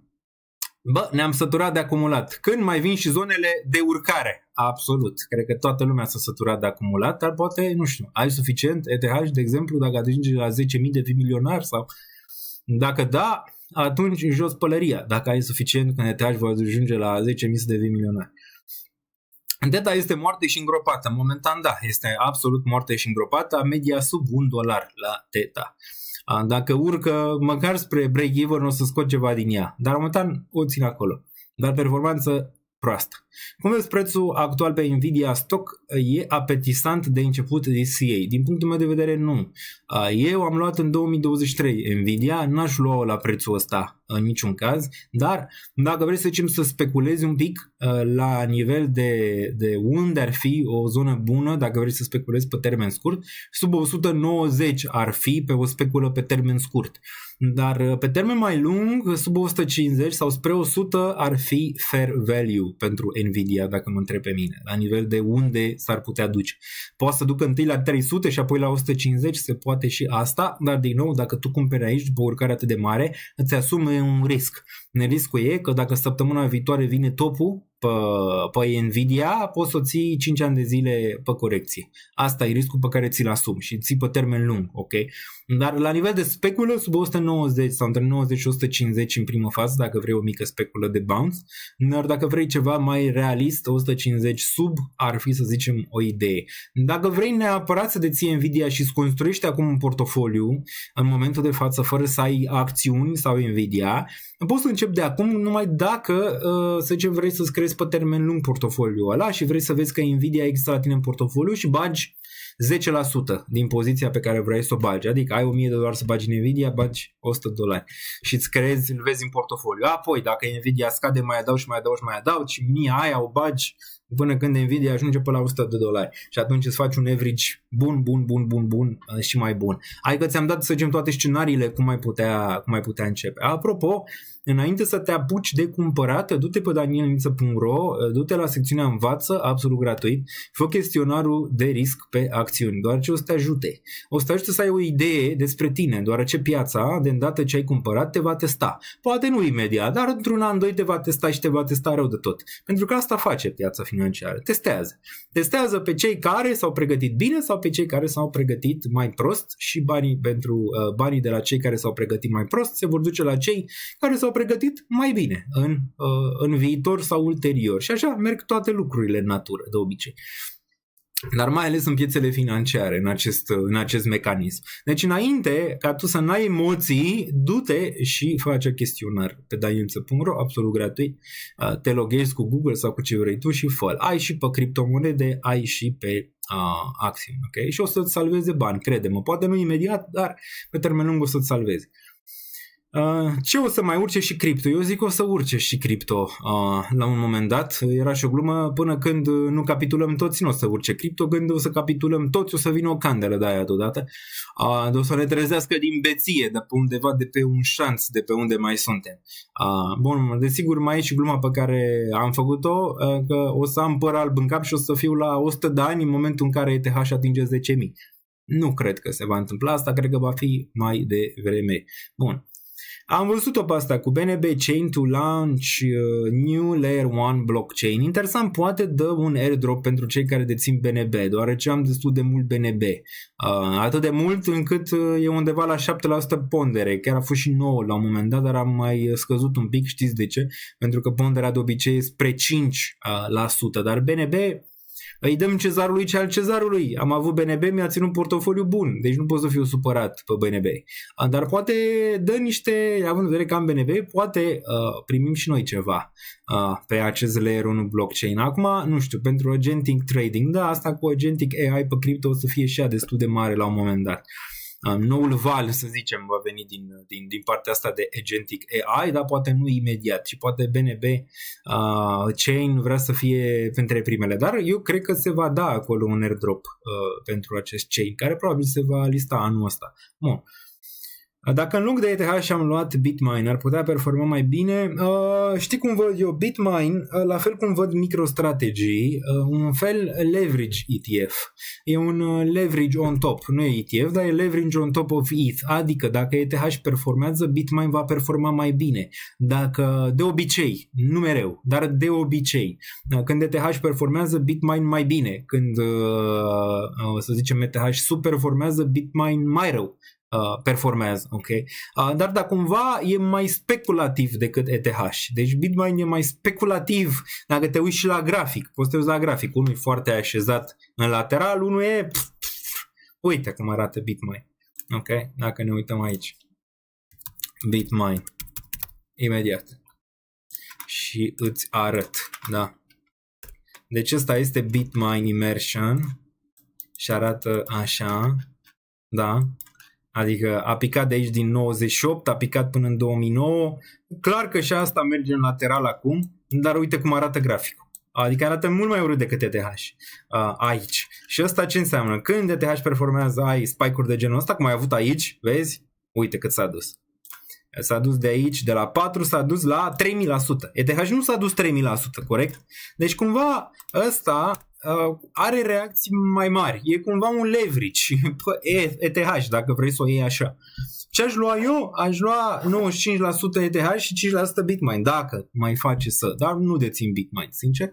Dar poate n-ar fi o idee rea, un mic procentaj dacă am din poziția de ETH să bag și în Bitmine, dar ar fi un fel un leverage pe care l-aș face pe ETH. Cam asta, având în vedere cât ETH are Bitmine. Okay. Ca să-ți răspund exact și la subiect. Bun, aș avea o sugestie. Dacă vrei, intri pe Token Terminal, ai putea face o analiză on-chain la metrice financiare ale proiectelor. Am o listă am început deja pe Bitcoin, am făcut în Patreon și v-am arătat și data trecută. Am făcut și video pentru ETH și îl vom discuta în live-ul viitor. N-am avut timp săptămâna asta din păcate, de-abia l-am terminat pentru Patreon și îl voi posta mâine. Și urmează și Link și Aave și Uniswap și toate celelalte, plus acțiuni pe care le voi analiza, să zicem, fundamental în secțiunea de Patreon, dar și aici pe live-uri, ok?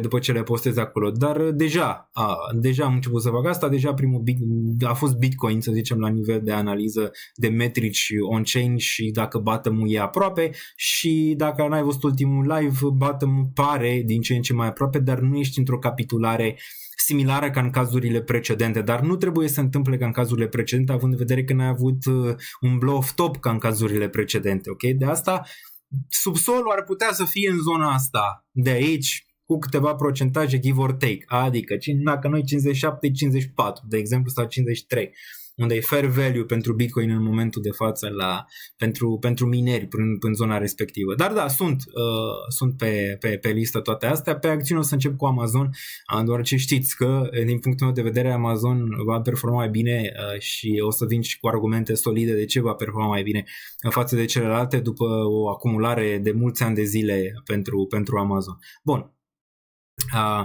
Vărule, nu mai e nimeni pe live. Având în vedere că sunt 554 de persoane pe live, sunt ceva persoane pe live, adică nu este și că nu mai e nimeni. Asta nu mă impactează, am zis, dacă sunt 10 persoane pe live, dacă sunt 10.000 pe live, rămân același Daniel Nița, adică pe mine nu neapărat mă interesează. Clar că aș vrea o comunitate cât mai mare, dar înțeleg, să zicem, înțeleg faptul că performanțele au fost foarte slabe și oamenii, să zicem, nu mai au așa interes pentru zona financiară sau pentru zona de criptomonede și e absolut ok, dar pentru mine, adică eu fac asta din plăcere, pentru mine nu contează dacă sunt 562, 700, 900, 1000, atâta timp cât sunt câteva persoane care intră, eu sunt absolut, să zicem, fericit din punctul ăsta de vedere și încerc să fac lucrurile cât mai bine posibil, cum cred eu că ar trebui să fie făcute, cât de bine și informația cât de bună și cât o am eu, o dau de fiecare dată, ok? Și pun aceeași pasiune pe care am avut-o și când am început să fac aceste live-uri pe internet. Și asta nu se va schimba niciodată, atâta timp cât apăs butonul de like. Deci dacă sunt 500 sau 800 sau 1000 sau 1500 sau 2000 sau 10.000, nu mă impactează, îmi pare bine să văd oamenii să avem conversații despre piețele financiare, că asta facem aici în general, ok? Iar conținutul este gratuit, adică singurul lucru pe care puteți face e apăsați like dacă vreți, dar nu vă obligă nimeni, nu v-a obligat absolut nimeni, nimic niciodată, ok? La a face, ok? Dacă le faceți pentru că vreți. Bun. Îmi place cum ai dat topul pe ETH, epic. Nu știu dacă am dat eu topul pe ETH, adică nu cred că un singur om poate da topul pe ETH, dar dacă te referi la faptul că urma să avem ETH all-time high party, da. Acum, ce ar da bottom-ul pe ETH? Asta este întrebarea. Ce ar putea da bottom-ul pe ETH? Ar putea da bottom-ul pe ETH un week sub 1000. Ăla ar putea, să zicem, da bottom-ul mai rapid. Un bottom mai în time-based capitulation ar mai putea stagna aici încă vreo 6 luni de zile. Și atunci ar fi un bottom, să zicem, mai lateral, fără niciun fel de weak sau fără niciun fel de nimic. Dar da, țineți minte atunci și dansurile care v-am zis că nu se mai întâmple neapărat. Nu știu dacă, dar probabilitatea începe să scadă din ce în ce mai tare. Perioada romantică, să zicem, a murit din zona de cripto. Nu înseamnă că lucrurile nu vor continua. Vor continua, dar în alte, să zicem, direcții. În alte direcții față de cum a fost până acum. Bun. La nivel de dansuri, la asta mă refer. Bun, ce părere ai de a acumula acțiuni ale companiilor de energie din state, gen NewScale Power, X-Energy Power Industries, Pe partea de energie, mie mi se pare că ar fi un play bun, dar trebuie să ai răbdare pe el. Pentru că, da, partea de energie combinată cu AI-ul care are nevoie de mult și construcția de multe lucruri care țin de infrastructură energetică, cred că ar putea da un boom acolo. M-aș concentra mai mult pe infrastructură decât pe energie, dar da, din ce zici acolo, nu mi se pare rău pe o zonă de a investi în chestia asta, dar cred că va avea, să zicem, o perioadă mai lungă decât crezi până când investiția ta va veni la un rezultat pozitiv. Adică nu se va întâmpla imediat. Dar da, energia, output-ul trebuie neapărat să crească în perioada viitoare dacă vrem să atingem Kardashev 1, adică pe scara Kardashev să ajungem la 1, e destul de clar și ai nevoie de construire foarte mult de aceste zone de nuclear în mare parte de energie. Bun. O părere despre XRP pentru următoarele luni. XRP n-am fost fan niciodată. Am o mică poziție în ETH, în XRP, nu în ETH, în ETH și una mai mare. N-am vândut-o nici măcar când Ripple a făcut all-time high. Vă ziceam că inclusiv Ripple va face all-time high și a făcut. După mulți ani de zile, 8 ani în care nu mai făcuse all-time high. Acum din nou cred că va avea un lateral și la un moment dat din nou cred că va face un all-time high. Dar poate să dureze ani de zile până când îl vei vedea acolo. Dacă ai răbdare, eu zic că poți din nou vedea Ripple la all-time high, dar n-aș băga doar în Ripple, dar nu mi se pare mort. Bun, zice, nu uitați de like, da, dacă vă place acest live, desigur puteți apăsa butonul de like, îl găsiți aici, bam, îl puteți apăsa și aveți toate linkurile în descriere, tot. Deci, Mica, ați văzut că a venit Mica și vă ziceam că Binance în continuare operează în România și v-am zis și de ce. Dar dacă vreți să vă mutați, să zicem, monedele, și mi-am mutat, dar nu toate, în continuare tranzacționez unde vreau, având în vedere că dacă mă lasă, adică dacă mă lasă pe platforma respectivă, mă lasă. Ok, dar aici Bybit, unde ai autorizație Mica, pe Bybit EU, ține cont, creează un cont aici, poți să-ți muți fondurile, primești cashback până la 30.000, în plus dacă depui 100 de euro primești 20, ok? Și ai termenele și condițiile aici și apeși butonul ăsta. Și mai ai OKX-ul, pe care și pe ăsta l-am mai folosesc și l-am mai folosit și în trecut.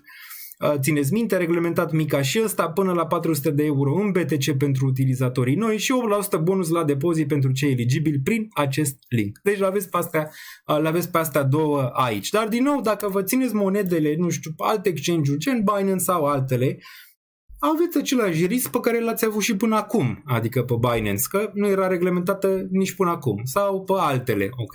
Dacă ei vă lasă să tranzacționați acolo, este riscul lor, în mare parte. Riscul vostru e că dacă ăia dau faliment, adică dacă Binance dă faliment, nu mai ai nimic înapoi. Ok? De ce mai multe ori? Ai văzut că și de la FTX a dat faliment și ai luat în mare parte.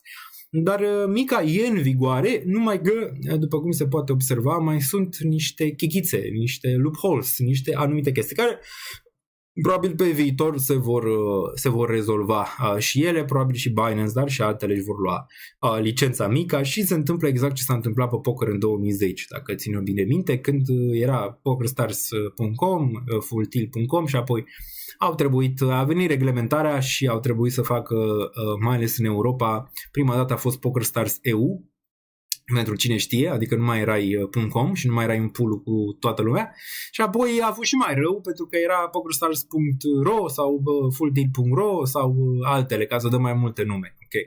Adică local, în mare parte, da? Și era și mai rău, de asta și PokerStars s-a găsit în cap acum și nu mai sunt de relevanță absolut deloc. Și acum ai GG-ul, care toată lumea, să zicem, s-a migrat în zona respectivă, nu știu câți bani și de unde au dat ea, ca să poată să-și ia toate țările alea, inclusiv Rusia, în GGU, nu știu, adică e ciudat. Ați văzut că în România se fac niște mutări interesante pe zona de gambling, nu știu dacă ați observat așa tăcit, dar Superbet-ul are probleme în momentul de față și alți operatori au probleme pe anumite licențe, okay? Din ce perspective nu știm exact, dar pare că se fac anumite mutări la nivel de gambling în România, care poate erau așteptate de o lungă perioadă de populație, să zicem așa, dar pare că se mișcă un pic și partea asta în România. Acum vom vedea dacă se mișcă sau trec de la unii la alții ca de fiecare dată și își pasează ștacheta de la unii la alții aceste companii de game. Bun, mergem mai departe. Deci v-am zis, aici aveți în descriere tot.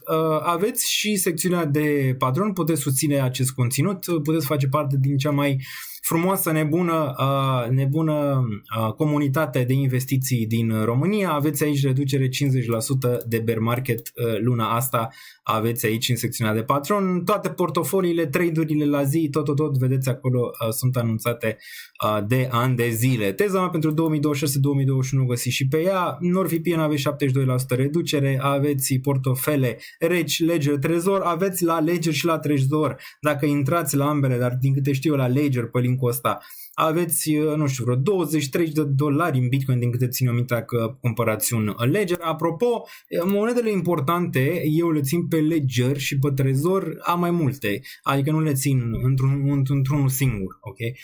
Și v-am zis asta de atunci, din 2022, că eu îmi retrăsesem tot ce aveam și în continuare mare parte din ce am e acolo.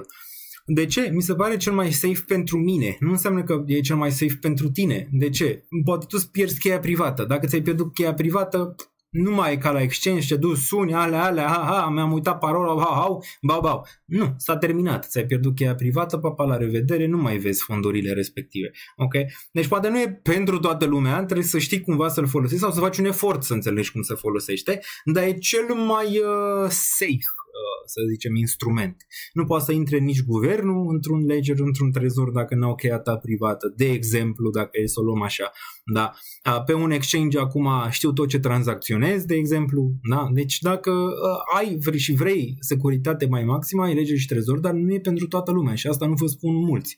Luați legea trezor, dar nu vă spun că există riscuri și acolo, iar riscul este să-ți pierzi cheia privată și să aduci naiba tot. Și mai sunt riscuri, desigur, să-ți conectezi ledgerul la nu știu ce portofele și atunci dispar din nou banii din cont dacă le conectezi unde trebuie, așa.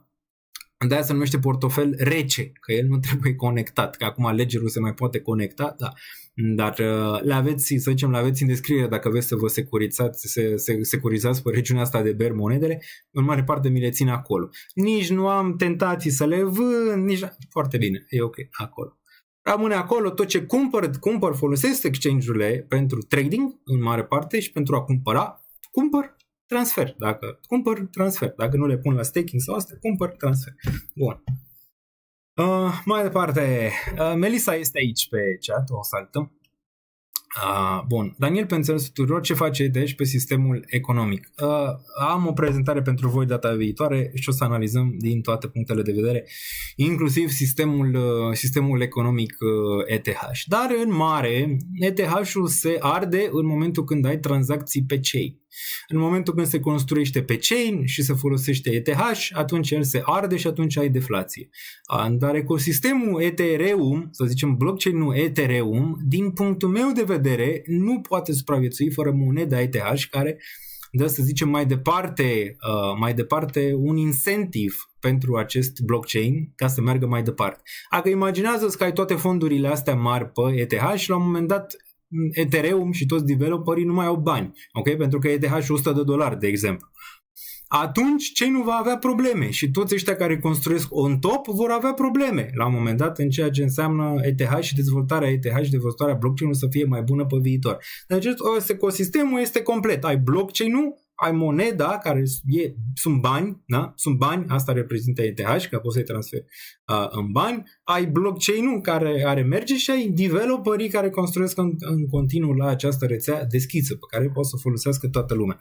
Acum, că ai nevoie de foarte multe tranzacții ca să poți să faci burn-ul ăla, absolut. Dar după cum ați văzut, Vitalik vine cu chestii noi. Dacă ați citit luni update-ul pe care l-am făcut, weekly brief-ul, îl puteți găsi tot pe danielniță.ro, mergeți la secțiunea dashboard.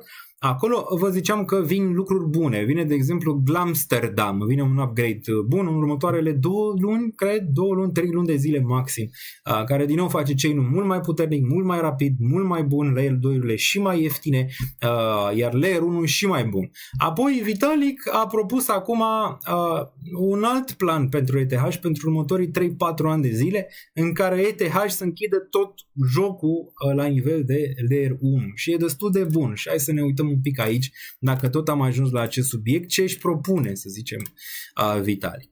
Mergeți pe danielniță.ro până când găsesc eu știrea respectivă. Mergeți pe danielniță.ro, puteți să-l deschideți ca să-l aveți în față. Și imediat discutăm despre dashboard-ul ăsta și ce se întâmplă aici pe zona de acțiuni și pe toate, dar mergem în prima fază la secțiunea de știri. Desigur o să ne uităm și la Trump aici, deoarece pare că e vedetă din nou, vedeta serie este Donald Trump. Vorbim despre China, care pregătește să producă 100.000 de roboți umanoizi. Vorbim și despre roboții umanoizi, deoarece am aici o teorie interesantă. Cred că Uniunea Europeană va face o reglementare foarte strictă.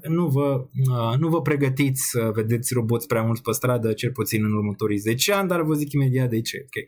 Poate în SUA și în China o să fie un pic mai mulți. Dar vrem să ajungem la cea cu ETH, strategii vinde, Vitalik, asta, Lin, Ethereum, aici vreau să ajung. Băi, atâta timp cât Vitalik e la butoane și e concentrat, nu am neapărat frică că ecosistemul ETH nu va crește și crește, ok? Acum, că Vitalik n-a fost chiar atât de, să zicem, dur la nivel de business în ultimii ani de zile, asta a dăunat ETH, dar și deținătorilor de ETH. Și aici la ce mă refer? Țineți minte ce s-a întâmplat în 2022. În 2022 Solana era pe moarte. Bă, dar era pe moarte rău de tot. Țineți minte că a picat de la $200 sau cât a fost la 8, 7, 6, nici nu mai știu. $7 cred că a fost, da? Și o cumpăram împreună, țin minte, în 2022. Dar în momentul când aveau așa o mare problemă, cine a fost persoana care a ridicat Solana de la pământ? Păi Vitalik a fost. Vitalik a fost persoana aia și a zis că Solana e destul de importantă și ar părea rău ca Solana să piară pentru că au niște oameni foarte deștepți în spate. Și Vitalik desigur a avut dreptate, dar mergând înainte, când Ethereum a avut probleme, tot ecosistemul Solana și toți cei care activau în ecosistemul Solana au dat 2 lei pe ETH și au atacat ETH din toate punctele de vedere. Ei bine, în sfârșit, Vitalik și-a dat seama un pic mai târziu că nu merge chiar așa, că nu e tot împreună și că fie supraviețuiește unul, fie moare unul, cel puțin asta e ideea celor de la Solana, ceea ce e o idee foarte proastă, că e loc pentru amândouă, după cum ați putut observa. Dar acum Vitalik a zis gata, facem God mode și s-a pus pe treabă foarte bine de vreun an jumate, 2, dacă e să o luăm așa, la nivel de dezvoltare și cum să arate chain-ul ETH și cum să aibă și valoare token-ul, că într-un fel și asta ne interesează. Da? Dar după cum vedem aici, la nivel tehnologic, e printre cel mai bun an pe care ETH l-a avut din punct de vedere al dezvoltării tehnologice și după Amsterdam, pentru care vom discuta imediat, va fi și mai bun. Okay. Și desigur glumele încep, cu cât ETH este mai bun, cu atât prețul va stagna și mai tare. Va stagna și mai tare și va cădea și mai mult. Să cadă, mă. N-am frică. N-am nicio frică. Cumpăr în continuare. Vitalik Buterin dezvăluie Lean Ethereum, a treia mare etapă din evoluția Ethereum.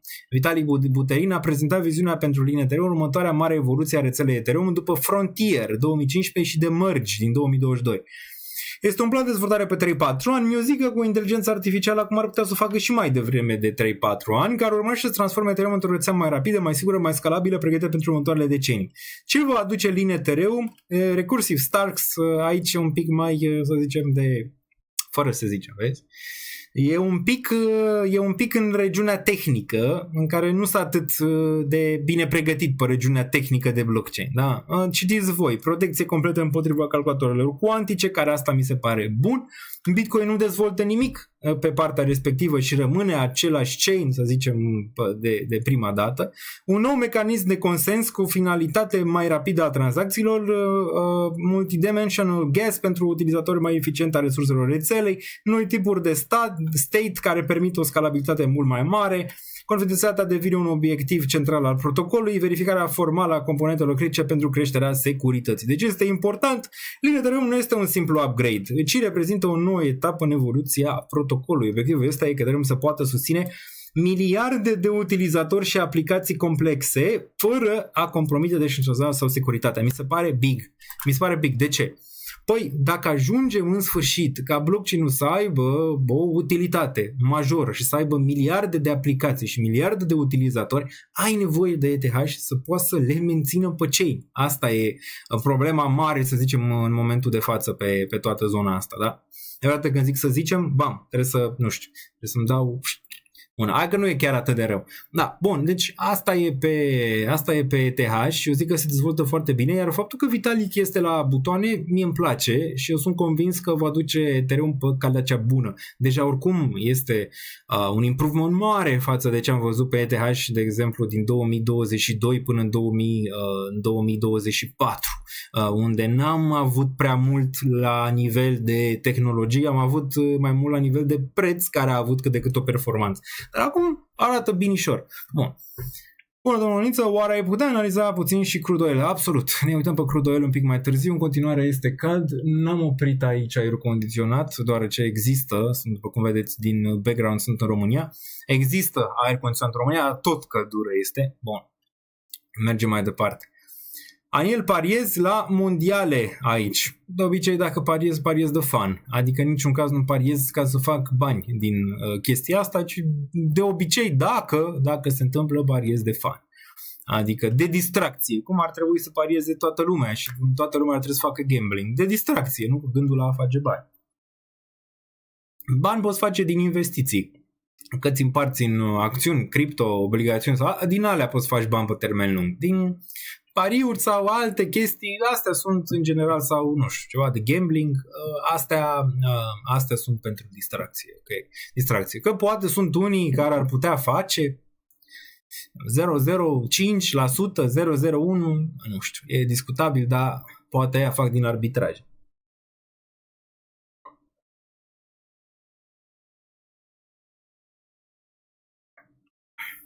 Deci da, mai bine nu pariați la mondiale, mai bine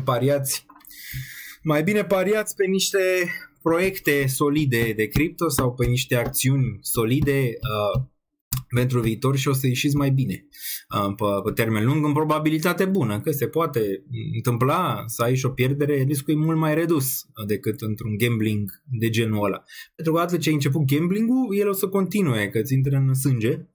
Și chiar dacă faci bani la început, crezi că, domnule, poți fac bani din gambling și pe urmă, când pierzi, când câștigi, da? Niciodată nu e diferit. Așa e, când câștigi, mai puțin, când pierzi casa. Okay. Bun. Eloc pentru ETH, Sol și eGold, ETH Killer eGold, improbabil pentru că e greu la nivel de concurență, foarte greu. Ce părere ai de meciul Argentina-Egipt? Ți se pare și ție că Argentina așteaptă arbitru? Nu. Egipt a pierdut pe mâna ei. A jucat cât de bine a putut, ce e drept, dar a pierdut pe mâna ei, nu. Nu i-a ajutat ăla, a fost fault acolo destul de clar, penalti acolo nu se dă, e destul de ușor, adică să acorzi penalti la Salah, de exemplu. Nu, cred că a câștigat pe bune, a jucat mai bine, că are echipă de 10 ori mai valoroasă, da, absolut, dar a jucat mai bine, n-ai ce să zici, și la fel și Capo Verde. A jucat mai bine. Că poate mai sunt câteva chestii, așa e la echipele mari întotdeauna. Norocul și ți-l faci tu când ești valoros de obicei. Norocul vine la cel valoros de cele mai multe ori. Deci nu cred. Pur și simplu, dacă aveai 2-0 și s-a terminat 3-2, aia e, să că nu te-ai apărat suficient de bine. Bun, eu îmi dau seama de tipul de risc la care mă supun prin simplu fapt că atunci când ai zis că Bitcoin are o explozie mare, atunci ETH performează și ar trebui să punem maxim 5%. Eu am auzit de fapt 95%. La ce ai auzit 95%? Deci eu aș fi zis așa, am zis așa, că pun 95% în ETH și 5% în Bitcoin. Dacă ar fi, adică asta. Înțelegi? Aș pune 95% în ETH ca investiție și 5% în Bitcoin, pentru că ți-am arătat volatilitate mult mai mare, adică mult mai mare pentru Bitcoin. Okay. Bun, mai departe. Bună seara, Petru. Întrebări. Vorbim pe chat un pic și apoi mergem la analiză, mai stăm o oră și ceva numai pe analize și chestii pe grafice. Bun.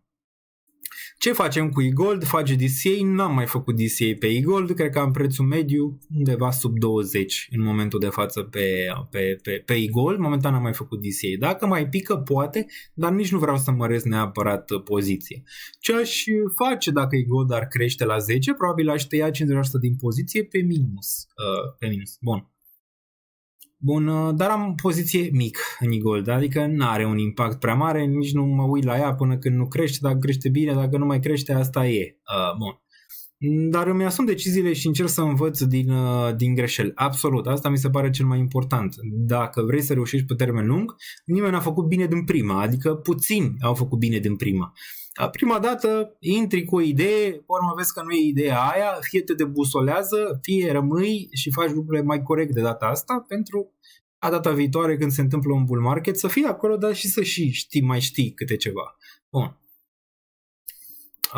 Bun, am glumit, Daniel, ok, am înțeles. Nu a fost faul deoarece a atacat și a atins mingea acolo, din inerție era întotdeauna este contact fizic. Hate pe Messi, era Argentina să le dea 5 goluri în 10 minute. Da, a fost faul la golul egiptenilor, eu asta zic. La golul egiptean a fost fault, clar că trebuia dat, l-a atins pe ăla acolo, am văzut. Bun. Deci da, hate pe Messi, da, desigur. Când ești cel mai bun, întotdeauna cineva are hate pe tine. Bun. Ronaldo a plecat, da. Spania-Portugalia a fost foarte, foarte urât meci. Vedem mâine, Franța cu Maroc se va da război. Ați văzut ce război s-a dat? S-au dat la englezi cu mexicani, ați văzut ce război s-a dat acolo, englezii foarte bine. Am văzut, m-am mai trezit să le mai văd. La unele eram cu un ochi deschis, la unele cu un ochi închis. Stăteam bine pe 11, eram la liga pe care o avem, acum sunt pe 20, am dat câteva greșite acum pe final, iar n-am avut X ieri la Suedia, la Elveția. Deci am dat acum pe 20 sau pe 21 din 100 și ceva. Mai e un pic să terminești concursul ăla, deci premiile se vor acorda după ce se termină concursul. Bun. Mai departe, mai lăsați comentarii, suntem pe chat aici, dacă sunteți aici, lăsați un comentariu și îl discutăm în timp real, adică vă răspund în timp real. Bun, întrebarea e că Tribunalul din București a anulat decizia PNL. N-am fost atent. Ce decizie? Care a fost decizia PNL? Nu știu, n-am fost atent. Dacă mi explici contextul, poate discutăm. Da, dacă ETH va performa mai bine ca BTC, Bitcoin va face minim 10x. Absolut, da. E o probabilitate bună asta, dar din nou e un leverage acolo, adică e un plus. În plus, dacă ETH se va duce la 800, Bitcoin va lua minus 50%. Asta vreau să-ți explic. Bun. De ZK, în continuare am o poziție mică în portofoliu de risc în ZK, nu o să o vând, cred că dacă are o șansă ceva din zona de layer 2-uri, ZK este una dintre aceste monede. Ce părere mai despre ENA? În continuare o părere decentă despre ENA, chiar dacă graficul arată cum arată. Are utilitate, nu numai utilitate, are și fiuri, adică colectează fiuri destul de bune în continuare și recompără moneda. Cred că la un moment dat vor avea un rebound destul de bun în viitor. Bun. Ce plan ai dacă spațiul cripto nu mai revine? Dacă spațiul cripto nu mai revine, mă apuc de chestii ezoterice. Citesc în cărți. Nu. Tot piețe financiare voi face, pentru că asta îmi place. Piețe financiare, dar din punctul meu de vedere cripto își va reveni. Își va reveni cum și-a revenit și până acum, doar ce sunt zone de ciclicitate, că nu își vor mai reveni toate, absolut că nu își vor mai reveni toate. Dar sunt multe piețe financiare, tot investiții, tot trading, tot asta, bun. Dacă nu știu, dacă ar fi să mă întorc să lucrez la companii multinaționale, mi-e frică de muncă, să zicem propriu-zisă, sau nu știu, muncă în general. Că mă fac barista sau lucrez în companie multinațională din nou după ce am lucrat în trecut ani de zile la cele mai mari companii de pe planetă. Dacă n-ar mai fi, să zicem, cripto, probabil m-aș concentra doar pe inteligența artificială, atât. La nivel de tech, doar pe inteligența artificială și a ști tot ce se mănâncă cu inteligența artificială. Nu zici că nu fac asta și acum. Ba da, fac asta și acum, dar atunci și mai tare m-aș concentra pe inteligența artificială. Dacă aș putea să dau un sfat tinerilor, ca sfat, în general nu sfat financiar, sfat așa de viață în general.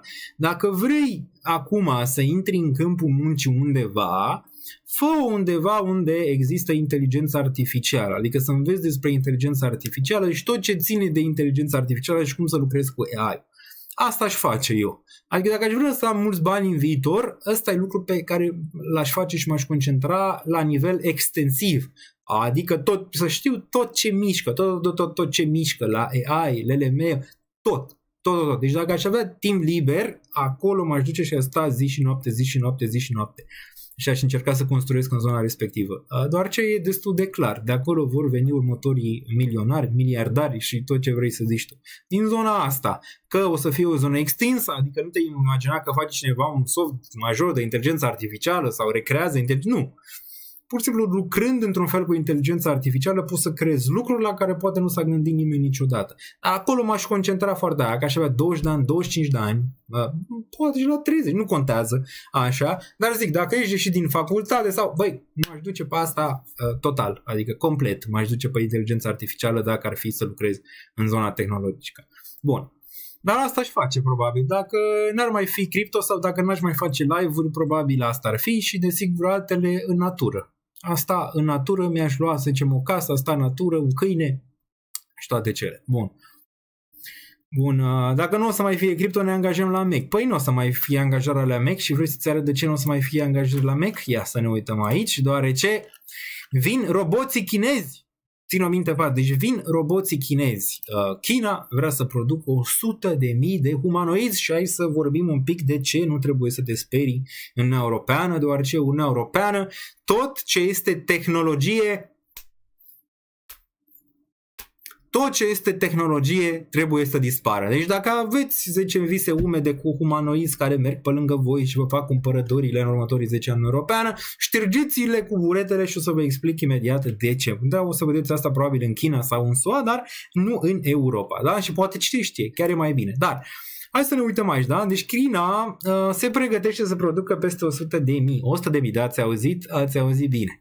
China este așteptată să producă peste 100.000 de roboți umanoizi în acest an, un semnal important pentru accelerarea competiției globale în robotică și inteligență artificială.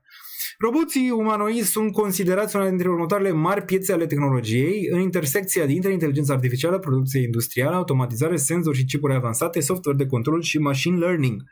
Ce urmărește China? Beijing încearcă să devină lider global în robotică, exact cum a făcut anterior în baterii, vehicule electrice și panouri solare. Producția la scară mare poate reduce costurile, poate accelera adopția și poate transforma roboți umanoizi în prototipuri de laborator în produse comerciale. Implicații pentru piețe, creșterea competiției cu SUA în AI și robotică, companiile din zona de semiconductor, bateriile și automatizările pot beneficia, costurile forței de muncă și productivitatea industrială poate fi influențată pe termen lung. Acum, la nivel de business îți dai seama că roboții ăștia sunt foarte excelenți, dar și infrastructura robotică ar putea să fie un business bun în viitor, pentru că toți roboții ăștia o să aibă nevoie de chestii, na? De încărcări, drumuri, așa, chestii trebuie. Așa, bun, asta la nivel de business, dar revin la Uniunea Europeană. Aici nu vă faceți griji pentru că chiar dacă vor veni ăștia cu roboți, cu inteligență artificială, cu toate cele, vor veni reglementările exact cum a venit și pe criptomonede, exact cum a venit și pe tehnologiile vechi, un pic mai târziu, dar pare mai devreme decât mai târziu de data asta. Și asta va încetini procesul foarte mult. Ce reglementări pot fi? Nu poate o țară sau nu pot tot grupul din Uniunea Europeană să producă mai mult de 10.000 de roboți pe an, de exemplu. Asta ar fi. Sau nu poate un cetățean să aibă mai mult de un robot la 10 străzi. Ceva de genul ăsta va fi. Deci, pentru cei care credeți că vor veni așa roboții peste noi rapid, nu o să fie. Dar unde o să-i vedeți? Pe stradă nu o să-i vedeți. Dar o să-i vedeți exact unde zicea cineva mai devreme, la McDonald's. Da, la McDonald's o să vedeți automatizări, deoarece acolo robotul vine, bagă, scoate, vine, bagă, scoate. Tu asta faci, nu? Când lucrezi la McDonald's. Deci, asta o să se întâmple, o să ai automatizat 90% din proces. Pescobarul o să vindă caracatițe cu roboți, o să-l tai caracatița robotul. Aia de la McDonald's o să vină bam, bam, bam. La fel, o să facă același proces, că e o chestie pe care o faci de 11.000 de ori. O să ai un om, doi, care o să-i supervizeze în mare parte, să vadă dacă lucrează corespunzător și mai da așa un bici, bam, hai tată, hai. Deci acolo o să vezi, inclusiv în Europeană, dar o să fie reguli și acolo, n-ai voie să ai mai mult de 50%, probabil așa o să fie, vă dau așa spoiler, deoarece mai am niște discuții cu niște oameni de prim, așa, și 50% asta ideea, poate inițial o să fie, nu o să ai voie mai mult de 20% din membrii tăi din companie să fie robotici. Da? Ulterior probabil o să urce la 50%, adică o să ai voie doar 50% din toți pe care îi angajezi să fie roboți. De ce? Le frică, desigur că economia va face implozie de asta și vor să o țină așa. Pe de altă parte, China o să o ia în față la an lumină, SUA o să o ia în față la an lumină. Aia o să fie într-o deflație mare, o să fie discrepanțe mari între Europa, China și Uniunea Europeană. Eu așa le văd. Pentru că ăștia o să reglementeze dur, ceilalți mai puțin. Acum depinde cine devine următorul președinte SUA. Dar chinezii clar, ăia o să ducă foarte puternic pe automatizare, acolo o să vezi roboți pe stradă, acolo o să vezi tot ce ține de partea asta robotică și o să facă mulți bani pentru că se exporte foarte mulți roboți și infrastructura pentru roboți. Da? Acum pentru camioane, așa o să ai pentru un robot. Sau ce un robot, bam, pică în mijlocul străzii, trebuie să vină unul să-l ridice, nu? Om. Sau poate alt robot, dar tot probabil om o să fie inițiat să vină să-l ridice, să refacă, o să ai garaje în care te duci și îți faci robotul, cum îți face acum mașina, îți face robotul, bam, îți dă o poleială la robot. Bun, deci Uniunea Europeană nu o să fie așa mult cum crezi voi pe roboți, dar în prima fază o să-i vedeți în restaurante în toate zonele astea de aici, dar reglementările vor veni destul de drastic. Dar, din nou, ideea pentru dacă vrei să faci business sau dacă vrei să înveți, banii vor fi aici. Deci banii vor fi aici în viitor, în zona asta. Agentic AI, roboți, inteligență artificială, aici vor fi bani. În rest, mare parte și vor mai fi ăia nu chelneri ăia care fac electricieni, și aia vor fi importanți până când și AI îi va lucra și pe aia un pic. Dar aia mai târziu. Dar valoarea în zona respectivă va fi. Bun. Deci o să fie halelul mai ieftin la McDonald's? O, da. O să vezi un Mac puișor la 1 leu, cel mai probabil. Sau ce naiba se va tranzacționa în România pe atunci. Ethereum, 0.01 Ethereum, sau dolari, sau euro, sau probabil euro, da. Că vezi, Bulgaria a intrat în zona euro și le-a crescut și prețurile la imobiliare foarte puternic. Pe o parte, pe de altă parte le-a crescut și un pic inflația, care este o bine pe inflație. Apropo de inflație, a venit în România, dat 26 de lei pe un flat white, undeva în zona Floreasca, cred. 26 de lei pe un flat white. Deci flat white 26 de lei înseamnă vreo 5 euro. 5 ori 5, 25, da. Vreo 5 euro. În Olanda, ca și idee, în Olanda, cam aceeași cafea, aceeași așa, de specialitate în Olanda, dau 37, maxim 4 euro. Deci 3,7, 4 euro. Aici 27 de lei. Deci 27 de lei un flat white. Interesant. Nu e neapărat vina celor care vând acest flat white, că clar că și ei iau acele produse cum le iau, inflația și toate cele. Angajații și toate cele intră în costurile produsului respectiv. E de bine? Nu e neapărat de bine. Cum naiba România are așa mare inflație? Cum? Destul de simplu. Politicienii nu fac ce trebuie, nu lucrează, se ceartă pe ciolan, fac total altceva ce ar trebui să facă. Nicu Jordan se decide mai greu decât, nu știu, oricine altcineva pe care l-am văzut eu vreodată, dar nu e ceva ce nu e să zici că nu știam de Nicu Jordan. Știam că se decide foarte greu, știam că face lucrurile încet. A mai făcut vreo propunere de prim-ministru? Băi, cât au trecut, mă? 2 luni. Băi, Nicușor, unde-i propunerea de prim-ministru, tată? Ce facem? Stăm 10 luni fără prim-ministru? Unde-i propunerea? Ți-e frică atât de tare de anticipate? Pune rapi propunerea aia odată să avem prim-ministru. Bun. Cripto o să mai își revină, dar mai durează 2-3 ani. Da, până și cripto ăsta e bearish. Este bearish, toată lumea este bearish, băi. Deci toată lumea este bearish, nu mai există unul să zică că cripto își revine. E mort, îl îngropăm de tot. Și într-un an o să crească când a crescut în 5. Păi da, de obicei așa se întâmplă. Nu știu, poate să aibă dreptate cripto, 2-3 ani. Dar după cum vedem sentimentul, în mod real, normal, dar poate nu suntem într-o perioadă normală, ar trebui să confirme bottom-ul sentimentul ăsta, dar nu prea îl confirmă. Acum, au mai fost sentimente negative și în trecut, da, dar asta e diferit. Față de 2025, față de 2024, 2023, 2022, e foarte diferit sentimentul și puteți confirma pe chat, pentru că sentimentul e total diferit. Ăsta e sentimentul pe care îl așteptai de capitulare, în care capitulează toți. Nu doar o parte, nu doar ăia, nu, toți. Okay? Deci ăsta e sentimentul. De când a început sentimentul? De pe la începutul anului, un pic mai târziu de începutul anului. Deci cred că suntem februarie, martie, aprilie, mai, iunie, iulie. Deci de vreo 6 luni a zice că e sentimentul ăla. A început de fapt sentimentul ăla și acum își atinge un pic de sentiment negativ. Bun, mai departe. E vacanță parlamentare de 2 luni. Bun. România este în deflație. Deflația cui? Că 10% a fost inflația lunile trecute. Bun. Mai departe. Cafeaua e dată de mâncarea la elefant și după prelucrată din... până ajunge în Floreasca trece prin multe mâini. Ok, bun, mai vreți ceva să discutăm despre alte subiecte sau trecem la grafice? Acum, dacă mai aveți ceva, ok?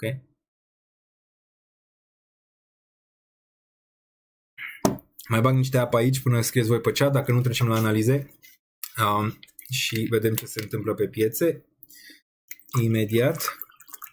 Piața bursieră se închide la 11, deci într-o oră. Bun, un antitranspirant în Dove în UK e 2 euro, 12 lei și în România e 28. Da, nu e același, nu? Sau aici ce se întâmplă?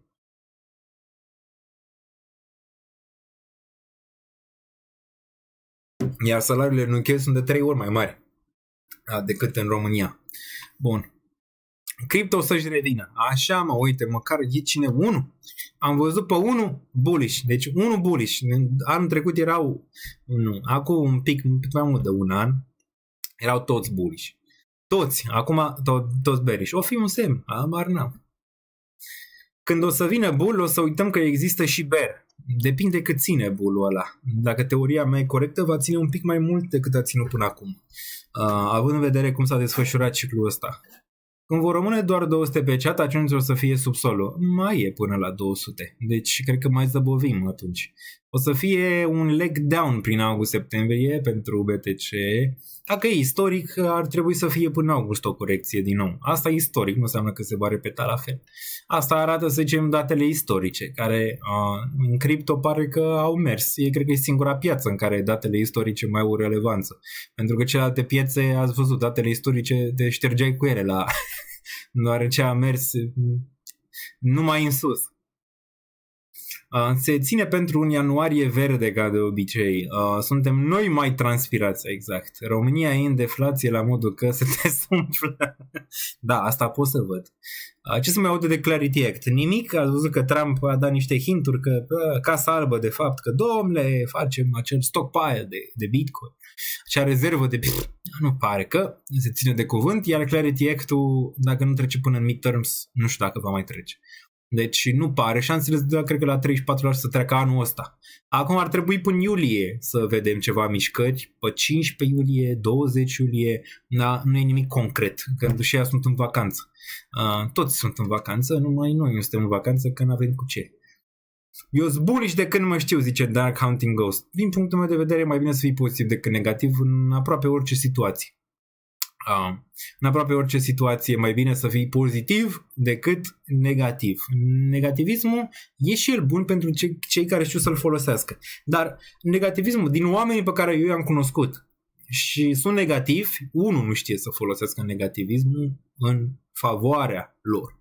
Adică nu știu să se ambaleze pe negativism în așa fel încât să facă lucrurile mai bine. De obicei, negativismul aduce și mai mult negativism și aduce și probleme la nivel psihologic de cele mai multe ori când devii negativist. De asta pozitivitatea de cele mai multe ori e mai bună, dar nici pozitivitatea extremă, că dacă te duci într-o extremă pozitivitate, atunci nu știu dacă e chiar extraordinar, că poți să cazi destul de sus și destul de rapid.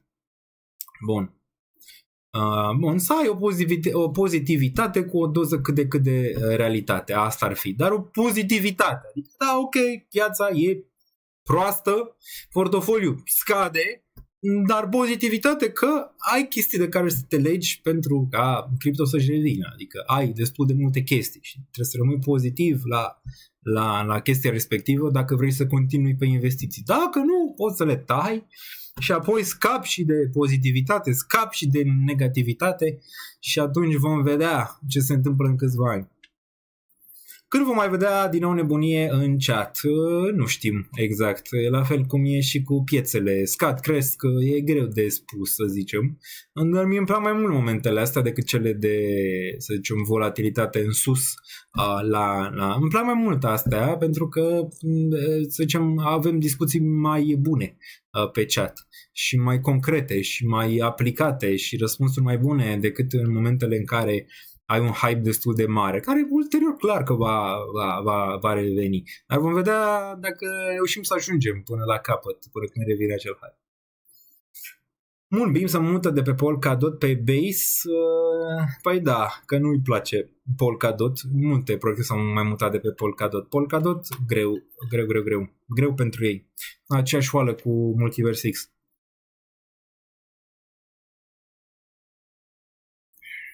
Mihaela, n-ai pierdut nimic, tot în bull marketul nostru suntem.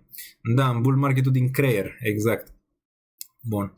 Alte întrebări nu mai avem, hai să mergem să vedem cum arată piețele acum, dacă toți suntem aici. Mergem pe danielniță.ro, am arătat și roboții, uite-l aici, pe robot, vedem dacă se vede, perfect. Și hai să mergem un pic să facem un overview, da? Bun, cripto, începem cu cripto. Market cap în corecție, dar pare că găsește un suport la 2 trilioane momentan. Adică am mai fost aici la nivel de performanță de total market cap. Azi dăm un zoom, nu? Cred că așa se vede și mai bine pentru voi, ca să le vedeți mai bine. Volumele pe 24 de ore, un pic în corecție pe această corecție, nu e chiar rău, plus că se atacă din nou puternic în noaptea asta din ce ne-a zis Trump, iar prețurile nu au o reacție chiar atât de agresivă ca în trecut. Ne uităm și la bursă imediat. Algoi market cap-ul minus 1,72, a mai fost pe aici, pare că ține un 650 ăsta ca suport. Dominanța în corecție 58%, dominanța ETH 0,58, pierde ceva dominanță, după ce în zile trecute s-a ținut cât de cât bine, ne vom uita și la ETH BTC imediat. Bitcoin peste 62.000, destul de bine dacă ar ține weekly peste 62, dar 63 rămân relevant, cum v-am zis și în update-ul săptămânal pe care îl găsiți aici la secțiunea update, da, este gratuit. Ethereum 1735, binișor atât timp cât ține 1700-1650 decent pentru ETH, 1800-1820 este nivelul cheie pentru ETH pentru a putea vedea în sfârșit 2000 și un pic peste 2000. 2200 e foarte relevant și apoi mai e regiunea de 3000. Astea două zone, să zicem, ai o idee unde poți vedea un potențial subsol. 2000-2200 îți poate confirma un subsol pe termen scurt, 3000 îți confirmă un subsol pe termen lung major și atunci te poți gândi că ETH va merge spre all-time high. În prima fază 2000 pentru a confirma un dublu subsol 2000. BNB-ul 565, o zi la fel de proastă ca celelalte, nimic relevant. Vedem dacă aici vine un airdrop ceva, având în vedere că se listează un nou layer 1. XRP-ul, corecție, Solana 5.21, corecție și ea, Hyperliquid 4.75, ba 60, ba 70, nimic wow în regiunea asta de aici, iar Zcash-ul corectează 5%. Bun, cam asta, frică, ne-am obișnuit, octombrie, noiembrie, decembrie, ianuarie, februarie, martie, aprilie, mai, iunie, iulie, 9 luni de zile, am făcut un copil de frică aici, în secțiunea de cripto, deoarece suntem în frică majoră de atunci, din octombrie și pare că nu mai ieșim din zona asta. Și ăsta este un lucru, ar fi un lucru de urmărit în momentul în care cripto în sfârșit urcă în regiunea asta. Nu o să fie sell, ci ăla cel mai probabil o să fie momentul de bottom. Okay. Dar acesta o să-ți confirme că există în sfârșit mai mult interes decât a existat până acum. Dar n-a mai fost aici de atunci, eu nu mai țin minte să fi fost în regiunea asta verde de aici pentru cripto. Și ăla e un moment care mulți ar zice e top, nu, de data asta probabil ăla va confirma bottom-ul de fapt. Bun. S&P-ul. S&P 500, 7479, nu poți să fii foarte trist pe ce se întâmplă pe S&P. Dacă aveai acțiuni, probabil erau pe plus și sunt pe plus în momentul de față. Portofoliul meu de acțiuni este foarte bun, e pe profitabilitate foarte bună. Am vândut 40% din el, dar mai am restul, o să mai vând dacă eu cred că vom mai vedea în continuare urcări și vom atinge 8000. Pentru S&P, cred că în luna iulie vom vedea 7650, mai avem destul timp. Nasdaq-ul, după ce a fost pe minus astăzi, a revenit pe plus. După cum se poate observa, înseamnă că Trump poate a făcut din nou taco mai devreme și nu poate influența atât de rapid piața cum o făcea în perioadele trecute, doar ce Nasdaq-ul e pe plus. Indicele BET în sfârșit dă un pic înapoi, dar nu e într-o realitate a economiei românești absolut deloc. SpaceX-ul corectează aici ceva realitate negativă și aurul a fost și el pe minus, dar acum apare că își pune un pic aici o urcare. Am reliefat în update-ul de pe Patreon, în update-ul de luni, o poziție pe care vreau să o tranzacționez aici pe petrol short un pic de mai sus. US Oil, vă ziceam data trecută că ajunge la zona de suport și nu e șocant să vezi un bounce dacă ați văzut live-urile precedente și ziceam că poate după ce se termină campionatul mondial Trump mai anunță încă un atac, ceea ce a făcut mai devreme. A așteptat să iasă Statele Unite din competiție și imediat cum a ieșit Statele Unite, bam, a început din nou manipularea piețelor, pentru că asta face, e destul de clar. O să anunțe imediat deal un pic mai târziu, aveți puțină răbdare, așa, dar eu sunt 73 în momentul de față, după ce picase la sub 70, deci a făcut un mic bounce. Bun, Nvidia, o să ne uităm individual, crește astăzi, Apple o să ne uităm individual imediat, am văzut unemployment rate-ul a scăzut la 4,2%, binișor, iar non-farm payrolls-ul la 172.000, de la 172 la 57.000, un pic sub așteptarea pieței aici. Următorul FOMC, 29 iulie, îl vom vedea împreună, mult mai bine pe acțiuni, adică performanța pe acțiuni. Discrepanța dintre cripto și acțiuni în continuare este la un nivel extrem nemai văzut, ok? Nemai văzut. E ceva nou. Bun, hai să mergem individual. Sper că mai sunteți aici. Imediat mă uit înapoi pe chat, am un singur monitor. Roșu, în afară de Uniswap începe să crească, plus că interes instituțional aici pentru Uniswap, din ce în ce mai mare, la fel ca și pentru Ondo.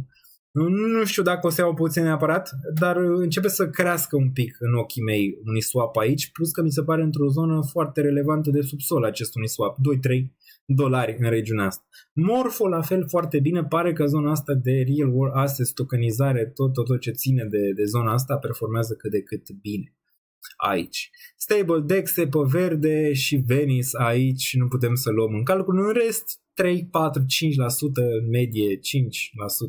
Dacă e să luăm aici la nivel de corecții, le-am văzut mai devreme. 7 zile nu e rău, mai mult verde, mult mai mult verde, cu Uniswap care conduce, cu ENA care începe un pic pe verde, cu Pizza aici 9%, care nici ăsta nu cred că e mort, Aavele care și-a revenit bine din zona de, cât a fost, 56-60 în zona aia, TIA care ține cât de cât bottom-ul ăsta aici, ETH FIU la 0.38, APT undeva la 0.62, ETH 1732, Bitcoin Cash 232, CRO, 7 zile bine. Azi avem 30 de zile. 30 de zile nici asta nu e rău. Solana și-a revenit aici doar ce s-a pompat în SEM meme-coin-ul lui și a făcut un pic de tranzacții pe chain și s-a văzut, dar tot bearish e, atâta timp când nu rea măcar 90-100. Greu pentru Solana. În continuare putea capitula pe la 50, un pic sub 50 pentru Solana, dar vom vedea dacă încearcă un bottom mai rapid. Dar nu l-ai confirmat. Uniswap-ul din nou bine, ETH-ul pe verde, spre deosebire de Bitcoin, unde e? Deci în ultimele 30 de zile, ETH 1732, Bitcoin 62.000 la minus 2. Interesant, nu? O mică divergență aici pe 30 de zile și mai sunt câteva chestii interesante aici și le vom vedea pe grafic imediat. Faptul că ETH n-a mai făcut un nou minim, iar Bitcoin a făcut. Asta ți-aduce aminte de 2022 în mare parte, în care ETH a capitulat înainte, Bitcoin s-a dus mai jos, iar ETH nu s-a dus mai jos. Interesant. Asta, din nou, nu-ți confirmă nimic, dar e cumva într-o idee mai bullish decât bearish această analiză. Injective-ul care urcase în ultima perioadă înaintea pieței a dat înapoi aici, la fel și Polkadot pare mor și îngropat, 0,82, peste $1 ar putea avea cât de cât performanță interesantă dacă recuperează zona aia. Tao 204 l-am adăugat și pe ăsta în portofoliu, după cum v-am spus. Bun, hai să mergem pe Stonks să vedem ce se întâmplă aici. Nu mai mergem că trebuie să mă loghez, 2 secunde, aveți puțină răbdare, mă loghez și revenim. Imediat. Mai lăsați comentarii pe chat și le citesc imediat. S-a delogat, probabil că am schimbat locația, ceea ce e normal. Bun. Mai lăsați comentarii pe chat și imediat mă uit. Mai stăm. Astăzi, având în vedere că nu e campionatul mondial și e mâine, avem timp să mai stăm. Poate stăm până pe la 11, vom vedea dacă sunt conversații interesante. Bun, m-am logat și imediat mergem la partea de acțiuni, în care și ea trebuie analizată un pic mai bine decât am văzut până acum. Imediat ajungem și la partea respectivă. Bun, vă arăt imediat și vouă, să vedeți aici cum arată și facem analiză și pe acțiuni. Bun, vă reamintesc, găsiți în dashboard-ul ăsta cam tot ce aveți nevoie pe piețele financiare. S&P-ul pe roșu dau un pic, Nasdaq-ul flat, după cum am zis mai devreme, volatilitatea urcă un pic. Nvidia foarte bine și zona de semiconductori în afară de Intel, destul de bine. Amazonul sub 200 m-ar interesa un început aici de acumulare mai macro. Microsoft-ul momentan nu, sub 300 doar m-ar interesa. Tesla nu poate să mențină 400 și un pic cumulată cu ce am văzut pe SpaceX. Când SpaceX a zi proastă, avem și Tesla în jos, cumva ambele merg împreună din același ecosistem al lui Elon. Google minus 2,3, Meta minus 2,3. Aici ambele cu un minus 2,3, deci pare că Mac 7 un pic mai slab în afară de Nvidia. care Nvidia stă un pic mai bine. Băncile și ele destul de slabe, iar partea de healthcare și ea slabă. Cumva slabă bursa astăzi, dar Nvidia, VGO ține și Apple aici. Apple care în continuare e incredibil. Apple ăsta nu vrea să scadă absolut deloc. 313, 1,06%, foarte bine și ține, Nvidia și cu Apple ține Nasdaq-ul să nu aibă o corecție prea mare.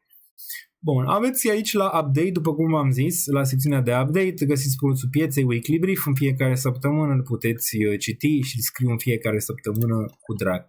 Bun, mai departe știri. Nu știu dacă mai e ceva aici, dacă nu mergem direct la analize. BlackRock rea cumpărăturile de Bitcoin după 2 săptămâni de vânzări. Din nou un punct bun aici după ce 2 săptămâni la rând. Outflow-uri, în sfârșit vedem că vine BlackRock cu ceva buy-uri și asta s-a văzut și în faptul că Bitcoin a avut un bounce destul de major și vă ziceam că din punctul meu de vedere este o capcană aici pentru urși de data asta, similar ca în cazurile precedente și pare că momentan cumva asta e direcția. Acum, dacă observăm, repetă un pic istoria, în faptul că ai făcut bounce-ul pe care îl așteptam, pentru că asta mi se părea o capcană pentru urși, dar din nou ți-a rejectat 55 MU. Ca să scapi de istorie, trebuie să închizi peste 63-64 de mii. La ce istorie mă refer? La istoria asta mă refer, de aici, din 2022, în care ai avut aceeași candelă, se poate observa, ai avut o urcare în iulie aici, un pic peste 55 MA, iar următoarea lună ai început cu un pump, te-ai dus un pic mai sus, dar următoarea mutare a fost în jos și ai închis la 20 de mii. Am mai avut 2-3 luni, iar apoi ai avut o capitulare urmată de asta. Și asta aduce din nou ciclul de 4 ani, dacă ar repeta exact asta. Dar din nou, în piețe financiare, când vezi o chestie și toată lumea vede o chestie, de obicei ea nu se repetă similar. Dar momentan încă merge aici, având în vedere că ăsta a făcut aceeași mutare, rejectează 55 MA și de data asta vom vedea. Dacă ăsta poate să închidă peste 64.000, eu zic că putem avea aici o altă mutare față de ce am văzut în zona asta de aici, cu capitulare în regiunea asta. Okay. Bun. Acum, dacă capitulează și aceeași mutare la 100 EMA, aproape de 100 EMA, 48, 50 de mii, nu trebuie să atingă 100 EMA, o linie albastră. Aici ar putea să fie bottom, da? 52, 53, 50, rămâne de văzut dacă face aceeași mutare. Okay. De asta, regiunea asta de aici, roșie, e o regiune un pic mai extinsă de bottom din punctul meu de vedere. Okay. Pentru BTC. Dar din nou, asta mi se pare decent aici, că BlackRock reia cumpărăturile după o lungă perioadă și ați văzut că ETF-urile conduc un pic mai mult Bitcoin decât spotul în momentul de față. Trump confundă Iranul cu Japonia, ia să auzim. 100, I told the story yesterday, we had 111 missile shot by the Islamic Republic of Japan. Islamic Republic of Japan. Trump cere oprirea relațiilor comerciale diplomatice cu Spania. Bă, s-a supărat mult pe Spania aici. And I want to thank Mark. He's been a great Secretary General of NATO. I'm not happy with NATO because of what they did with Greenland. And I'm not happy with NATO because of the fact that they didn't want to help us with the #1 state sponsor of terror, that's Iran. They were unwilling to help us. Now, in all fairness, I didn't speak to Mark about it. I think if I did, it might have been different, but we didn't need help. But I was really testing. I wanted to see whether or not they'd be there. And the answer is they were. I spoke to Germany, I spoke to France, spoke to UK, spoke to Italy, I didn't speak to Spain. Spain is a wasted cause. We don't want to do any trade business with Spain anymore, by the way. I'd like you to cut it off. Spain is a terrible partner. Spain nu-i place Spania. Azi că vrea tot, să oprească tot și comerțul și tot. Vom vedea, am mai zis eu.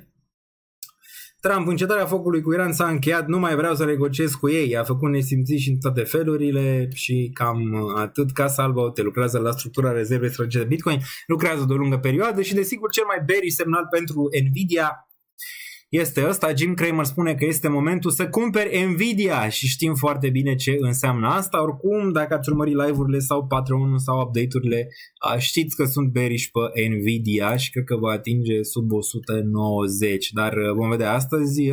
Are un bounce destul de bun după ce a zis Jim Cramer, cred că au shortat prea mulți aici prea rapid. Poate ne uităm pe Nvidia un pic mai târziu. Trump ironează investitorii care au pariat împotriva pieței și, după cum se poate vedea, piața a început să corecteze. Decizia FIFA, ați văzut că l-a băgat pe la în teren. Că i s-a anulat cartonașul galben. N-a fost fault ăla, dar nu poți să faci o decizie de genul ăsta. În timp ce strategii vinde Bitcoin continuă să acumuleze și am vorbit despre asta la început. Mi se pare o divergență bună care eu zic că într-o zi cu soare se va vedea în sfârșit și investitorii vor înțelege faptul că ETH ar putea avea un pic lucruri mai bune în viitor decât Bitcoin. Strategii vinde Bitcoin în cadrul unui program de monetizare. RIP Sailor, deci Sailor a cumpărat Bitcoin la orice preț și a vândut pe minus. Zici că este un adevărat investitor de criptomonede. Buy high, sell low. Fix asta a făcut. Incredibil, dar adevărat. Că a vândut pe minus. Da, a vândut pe minus. Băi, deci a avut profit major la un moment dat. 30 de miliarde, nici nu mai știu cât a avut. Și n-a vândut deloc atunci. De ce? Asta e întrebarea de baraj și acum vinde pe minus. Credea că poate să-i reinventeze el roata. Uite că a reinventat-o și buy high și sell low. Adică a luat Bitcoin sus și l-a vândut jos.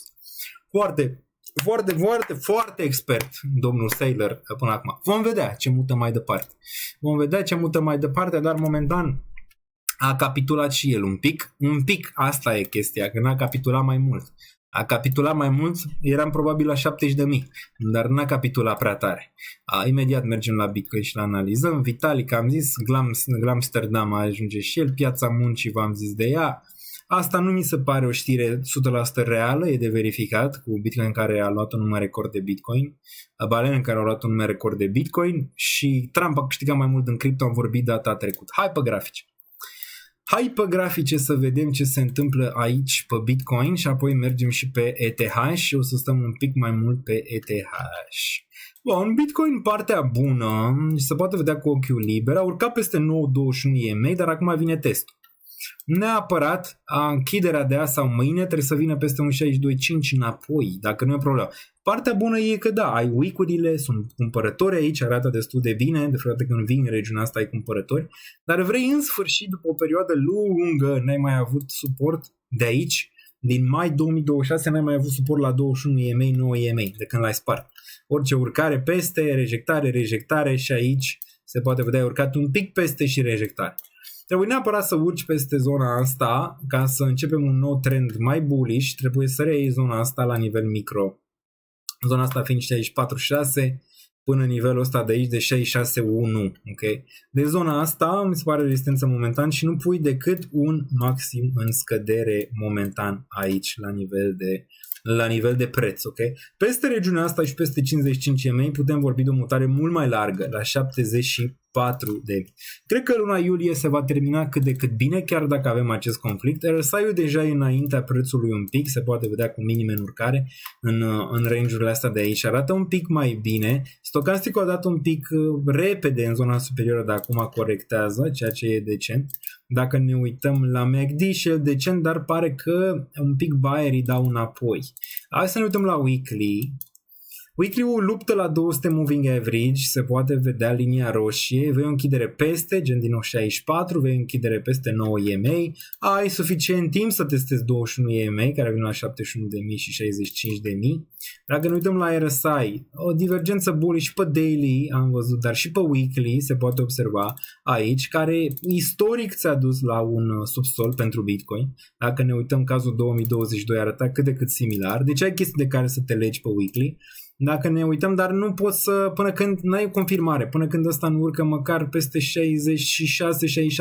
nu poți să confirmi divergența aia bullish încă. Bun. Acum dăm la stocastic și în zona de jos, cumva o zonă de bottom. Ce mă interesează și mai tare e ce se întâmplă aici până la final de lună. Cel mai pozitiv lucru, un 65.000 reluat la nivel de weekly și un recross aici m-ar face foarte bullish pentru 70.000 plus. Rămâne ideea că ăsta probabil a fost aici un subsol, ai divergență bullish și pe RSI pe daily, se poate observa, pe daily ai RSI un urcare, prețul în scădere, dar și pe weekly, cred că asta împreună ulterior te vor duce măcar la 65-66 și pe urmă vom vedea dacă poate să atace și 70, ok. Bun, atâta timp cât Bitcoin ține nivelul de 61-60, în continuare rămân cât de cât pozitiv pentru luna iulie și pare că Bairis acolo, iar faptul că astăzi Bitcoin nu e sub 60.000 cumva e destul de decent. Okay? Bun, dominanța și ne uităm imediat și la ce se întâmplă cu USDT.D. Dominanța în același nivel aici, strâmt, nimic relevant.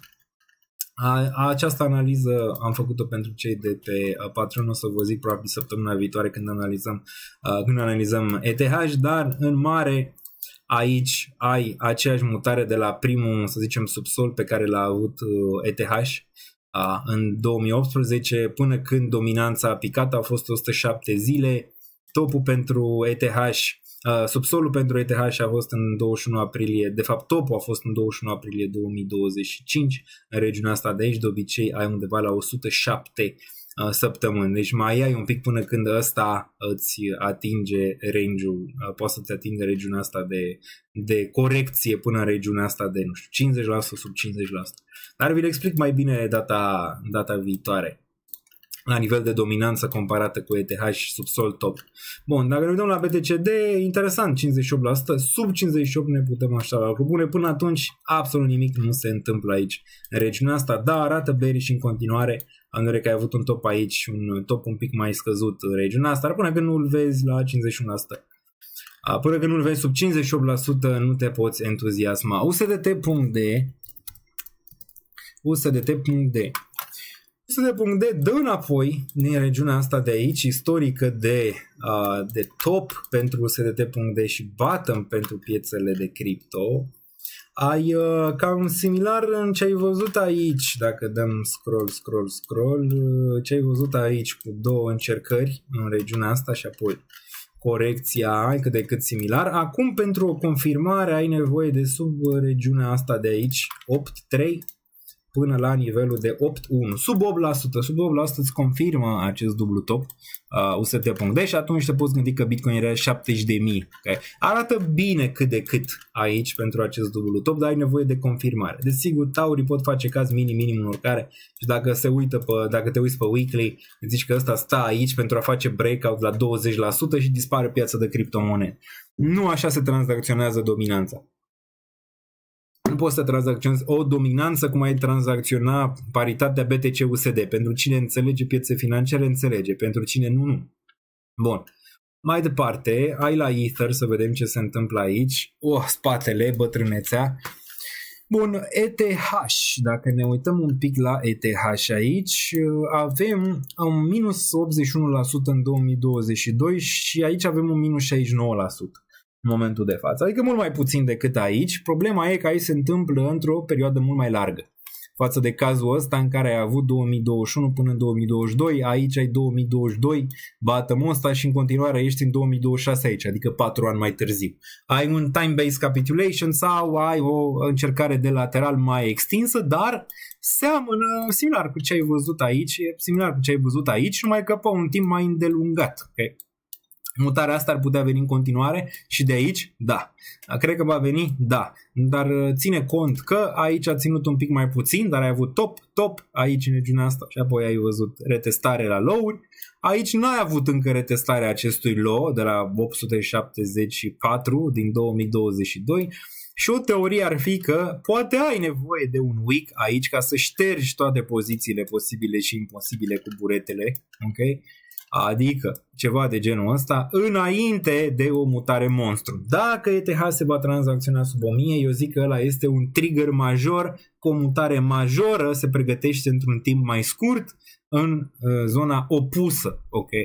Și am mai arătat ce s-a întâmplat la S&P în trecut, nu mai zăbovim pe aceeași analiză cu S&P, cu Nvidia și cu celelalte. Înainte de mutări mari în sus, de obicei ai chestii de genul ăsta. Dar se poate să nu se întâmple și doar să ai, dacă nu se întâmplă în următoarele 3 luni, eu zic că nu se mai întâmplă, poți să ai un lateral de genul ăsta aici și e suficient. Și apoi să ai o mutare un pic mai lentă până în 2028-2030 peste regiunea de 5.000, 7.000, 9.000, 10.000. Confirmarea ar fi că dacă vine sub 1.000 aici și îți recapătă regiunea asta, probabil mutarea va veni mult mai rapid decât își închipuie lumea, adică 2-3 ani de zile, ci va veni în 2027 aici, mutarea, înapoi. Doar ce șterge, să zicem, cu buretele, îți lichidează foarte multe poziții și de-abia apoi te duci în partea cealaltă mai rapid decât ai fi așteptat să se întâmple.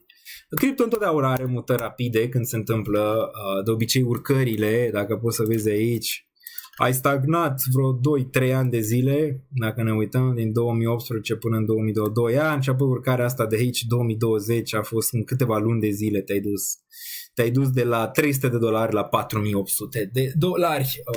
Am mai avut mutări de genul ăsta pe ETH și aici se poate vedea, de la $6 te-ai dus la 386 în decurs de doar câteva luni.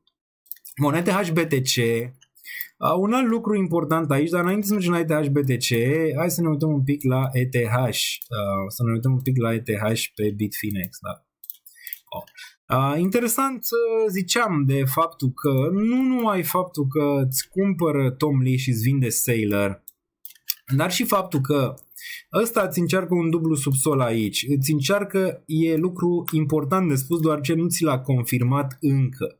În prima fază ai 1834 pentru o confirmare la micro, iar o confirmare macro îți vine la 2000. Okay. Deci asta, dacă ăsta e dublu subsol, confirmarea micro vine peste nivelul 2800, adică ar putea arăta așa, okay? Și ai confirmare micro, iar confirmarea macro vine de aici, de-abia, din 2000. Și atunci ai ăsta dublu subsol și targetul real din acest dublu subsol este la 2000. 800-3000 în nivelul ăsta de aici, similar cum ai avut aici, dacă poți să observi, aici ai avut minim în urcare, ți-a confirmat peste 2000 nivelul ăsta și de ce să zic că ți-a confirmat peste 2000, a urcat, ți-a retestat și apoi s-a dus de fapt la 4000, dar în prima fază s-a oprit la $3.000 aici și ți-a confirmat deja un bottom mai macro și apoi ți s-a dus la all-time high. Okay. Bun, deci asta vrem pentru confirmare la ETH, arată decent, dar ai nevoie de confirmarea asta 1800. Continuare să dau o direcție, că eu nu sunt genul să zic, ok, dacă, parcă, aia, dacă aia, păi pot să zic asta oricine. Te duci la GPT, zi-mi și mie o analiză de asta, și ți-o zice, adică nu ai nevoie să te uiți la nimeni altcineva să zică, dacă urcă peste nivelul ăla, bullish, dacă pică peste nivelul ăla după, fake out. Ok, bine, am înțeles. Bun. Ideea pentru mine personal e că ăsta, da, e cel mai probabil un dublu subsol aici, atâta timp cât mențin 1620 nivelul ăsta relevant. Triplu subsol mai greu la ETH. Okay? Mai greu, n-am mai văzut, dar dublu subsol trebuie să țină neapărat nivelul ăsta de aici și ulterior să reia 1800, ceea ce cred că vom vedea până la final de iulie și în continuare menține aceeași analiză, că ăsta se reacumulează aici cu un dublu subsol și următorul target clar este 1850, deja l-a atins aproape nivelul ăsta de 1830, doar target 2000 și mențin targetul ăsta de 2000-2200 pentru ETH. Poate pentru luna lui iulie, început de august, ar trebui să fie închiderea acestei zone masive de inegalitate de aici din mai, început de iunie, și apoi vom vedea dacă poate să țină nivelul ăsta și să atace 3000 după. Ok, deci rămâne ideea asta, dar îmi place faptul că Bitcoin nou minim, ETH nu, și asta înseamnă că e mai puternic ETH și aici s-a văzut și pe ultimele 30 de zile că e mai puternic, minim, ok? Deci ai 3 minime aici, spre o deosebire de Ether, dacă ne uităm un pic, așa, ai minim și atât. Ăsta este un minim în urcare chiar, da, putem să numim dublu subsol, ok? Deci aici ai un dublu subsol sau un minim în urcare, cum vrei să zici, și arată interesant pentru o mutare în zonele superioare. Dar departe până la un bottom, putem vorbi de bottom real. Pentru Bitcoin v-am zis, undeva dacă urcă înapoi peste 780, eu cred că sunt șanse foarte bune de bottom macro. La Ether destul de clar, trebuie să reia regiunea asta de aici, 2400 și desigur 3000, dar dacă reia un 2400, eu zic că scăpăm de trendul ăsta descendent de aici, similar ca în zona asta când se-a urcat peste 2400, mărite și apoi ți s-a dus desigur la 4000, la fel și aici, urcă peste 2400, probabil 4000, e următorul target destul de rapid. Bine, și pe RSI cât de cât, în regiunea de bottom, stocasticul nici nu arată rău, iar MACD-ul ne uităm aici, deoarece arată din ce în ce mai sexy, spre deosebire de Bitcoin care încă nu face recross-ul ăsta, e destul de aproape destul de aproape de Rick Ross din regiunea asta de aici, care ar putea duce măcar la o mutare în zona superioară de câteva luni de zile pentru ETH. ETH, BTC, la fel și ăsta aproape de cross pe MACD pe weekly, destul de bun, adică semnele sunt acolo, ai un trend descendent plecat din 2017 cu un retest în 2021, poți să faci caz că ai vreo 8 ani de zile de la regiunea asta de aici, give or take, în care ăsta a avut o subperformanță față de Bitcoin, de la topul ăsta, la 0014, și vii la un nivel în care l-ai mai văzut, adică ai mai văzut mutări de genul acesta aici, ok? Care ulterior s-au dus în zonele superioare. Acum, unde e nivelul de a spune da, se schimbă ceva? Destul de clar 3.1. 0031, dacă urcă weekly 0031, eu zic că șanse mari pe urmă să spargă 4-le și apoi să vedem fie o retestare la high-ul din 2021, fie o încercare mare la asta. Țineți cont de ceva, dacă ETH BTC face flip, o să fie foarte greu pentru Bitcoin, foarte greu în timp scurt să revină ca narrativă peste ETH aici. Deci dacă ăsta vine și îți face 0,014, cât capital va migra pe ETH? Foarte, foarte mult. Foarte mult. Deci dacă ăsta reușește cumva să ducă înapoi la nivelurile din 2017, wow! Cu toată tehnologia nouă care a venit în spate, o să fie greu pentru Bitcoin pe urmă să bată ETH. Okay? Pe termen scurt, similar aceeași comparație între aur și acțiuni din trecut, care a fost greu pentru aur o perioadă lungă de timp să concureze cu acțiune și toate paritățile aur-acțiune arătau slab. Bun, deci ăsta spre un bottom și ETH BTC într-un nivel cât de cât de bottom aici. Mai poate să aibă un leg? Nu, dar cumva îmi confirmă ideea că după atâta timp ETH ar putea avea parte de iubire. Acum, știi care e problema cu această iubire pe ETH? Că s-ar putea întâmpla chestia aia de care v-am mai zis eu în trecut. Că de data asta doar ETH să performeze și încă 3, față de ciclul precedent în care doar BTC și încă 3 au performat. De ce zic asta? ETHD în același timp pune și el un bottom aici și asta e o problemă pentru altcoin-urile celelalte. Pentru că ai structura asta de dublu subsol, se poate vedea, 2025-2019 și acum spune un minim în urcare. Ai similar cum ți-a pus aici, în range-ul ăsta. Și asta ar însemna că ăsta se poate întoarce la 22%, adică dublu să-și ia din capitalizare, să-și ia din dominanță aici, până în regiunea de 21%. Și asta ar fi o problemă dacă se întâmplă până în 2028-2030 pentru celelalte altcoin-uri, desigur. Hai să ne uităm la others.de. O să fiu trist dacă doar ETH și încă 3 performează? Nu. Nu, pentru că o să fac foarte mult profit. Others.de, decent, dar și ăsta vine la o zonă interesantă, 5.5 aici, dar cam asta cred că ar putea vedea. Dar cred că Others.de ar putea și la un moment dat, 2027, să ducă spre nivelul ăsta de 12 de aici. Desigur nu mai crede nimeni, toată lumea acum 2030, dar știm foarte bine că cripto are această fantezie de a te face să renunți și apoi lucrurile se desfășoare mai repede decât crezi. Câteodată mai greu decât crezi și câteodată mai rapid decât ți-ai putea imagina. E nevoie doar de 3 luni de urcări. Dacă vin 3 luni de urcări, desigur toată lumea va reveni pe un ton bullish deodată și atunci vom vedea ce se întâmplă. Dar avem nevoie măcar de 3 luni de acțiunea prețului bullish, adică urcări și mai mari. Okay. Vine bull pe cripto când bagă ăștia taxele noi în Olanda pe box 3. Să le bage, momentan nu cred că le bagă.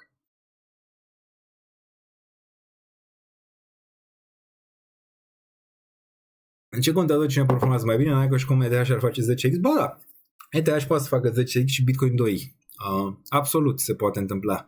Adică Bitcoin poate să se întoarcă la 130.000, 150.000 și ETH să fie la 10-20.000. Da, se poate. Se prea poate. Bun. Nu au nicio valoare analizele. Din punctul meu de vedere totul are o valoare. Acum dacă îți plac analizele sau îți place macro sau îți plac alte lucruri, Vii și rămâi și iei chestiile care îți plac. Dacă nu-ți place ceva, nu te uiți la chestia respectivă. E destul de simplu. Din punctul meu de vedere, totul are o relevanță, tot, pentru a putea avea o analiză completă. Nu poți să faci doar analize la preț sau doar analize la macro sau nu.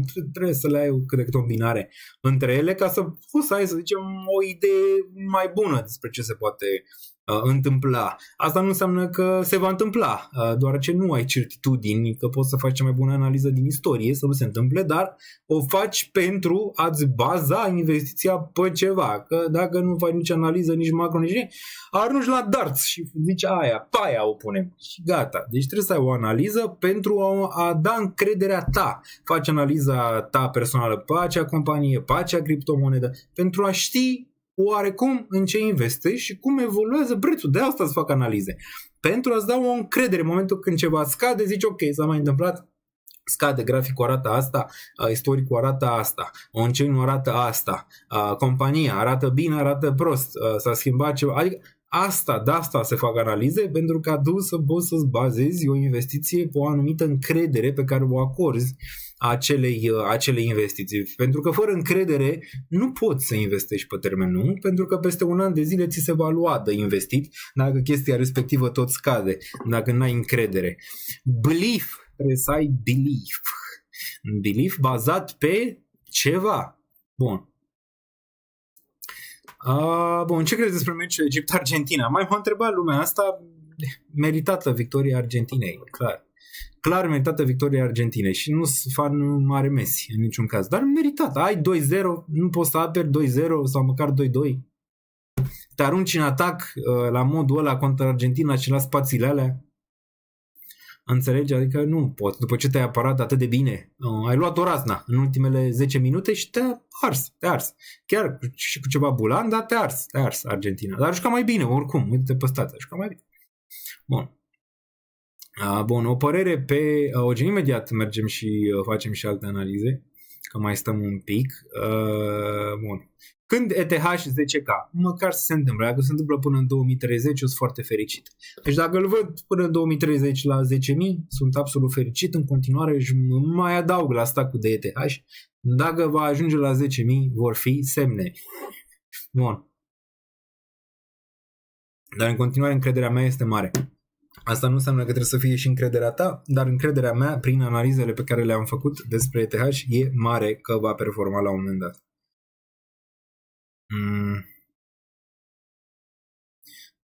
2 secunde să văd ce se mai întâmplă aici, dacă se mai întâmplă ceva. Nu pare. Federal Reserve says the few official supports. Da, am văzut asta, interest rates. Raising interest rates. If Iran tries to close Hormuz, US will respond. Ok, am mai văzut asta. E aceeași dute-vino, aceeași manipulare a piețelor financiare, aceeași chestie, nimic altceva. Bun. Poate înalți într-o altă viață, dar era o melodie. Poate într-o altă viață. Mihaela, dacă ai încredere în ETH, dă înainte, că sunt convins că n-ai destul ETH ca să te bucuri că ajunge la 10.000. Nu știu, ai un target, de exemplu, dacă ajunge la 10.000 și ești milionar, eu zic că e un target bun.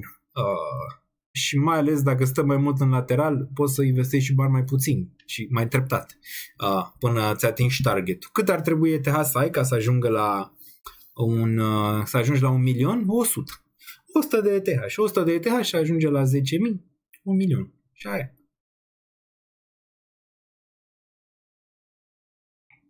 Bun. Normal, nimeni nu poate spune că nu are nici globul de cristal sau mașina timpului să fie întors din viitor. Exact.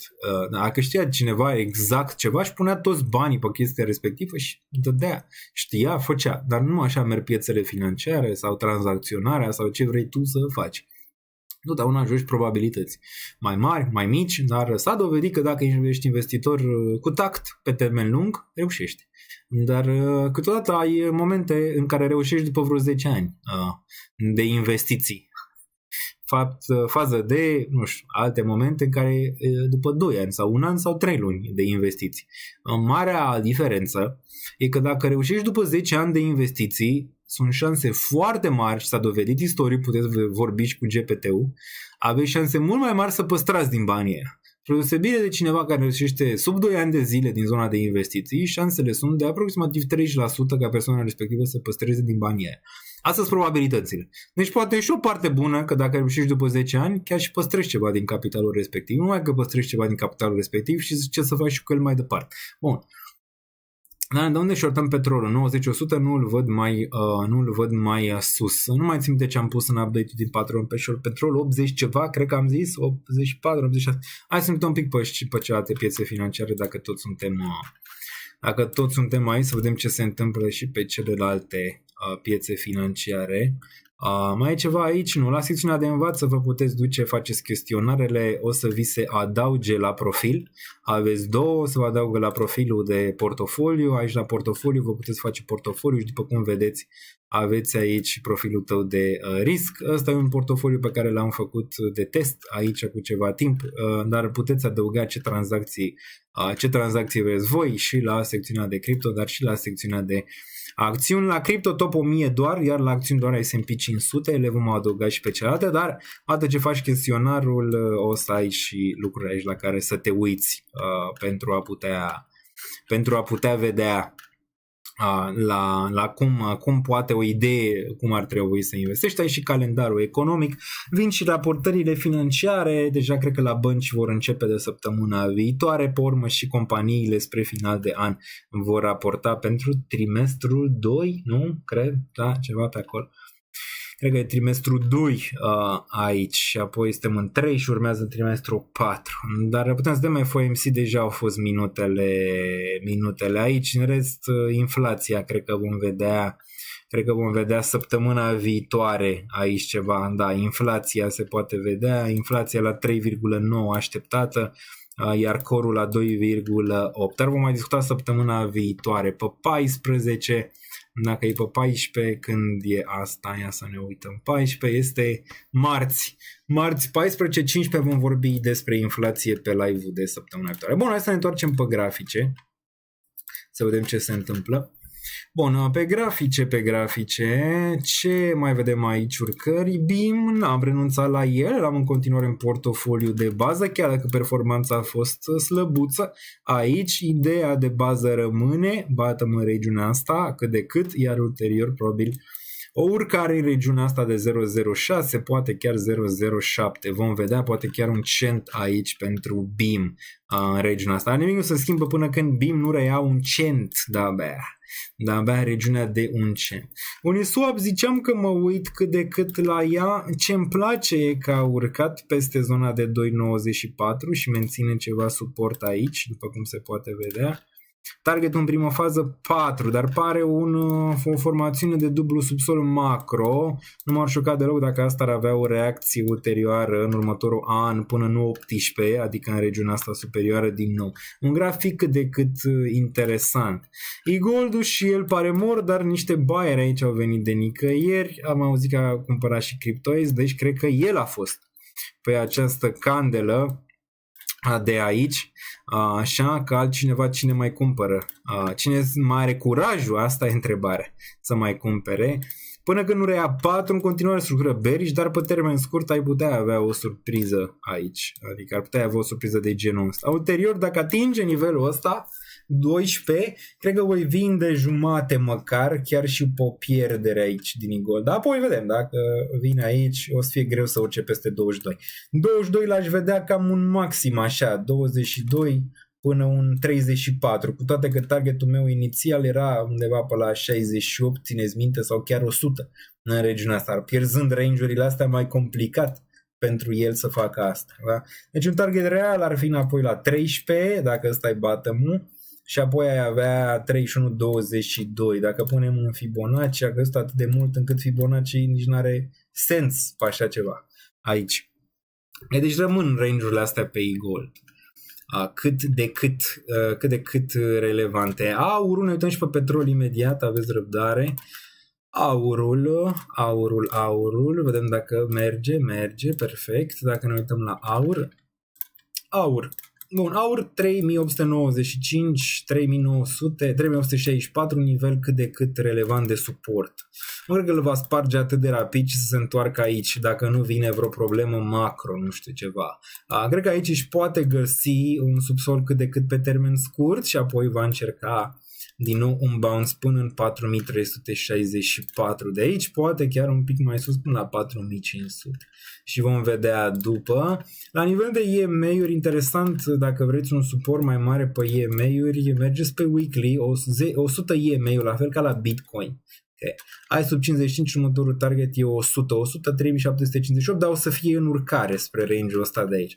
Găsește suport la 100 și bounce, iar dacă te uiți la RSI, e la nivel de capitulare. Deci ăsta destul de aproape, merg niște longuri aici, da, poate din un pic sub 4000 până în 3889, dar cu leverage mic, gen 1x, pentru apoi a targeta nivelul ăsta de aici, ok? Undeva la 4368-4500, unde aici probabil a shorta.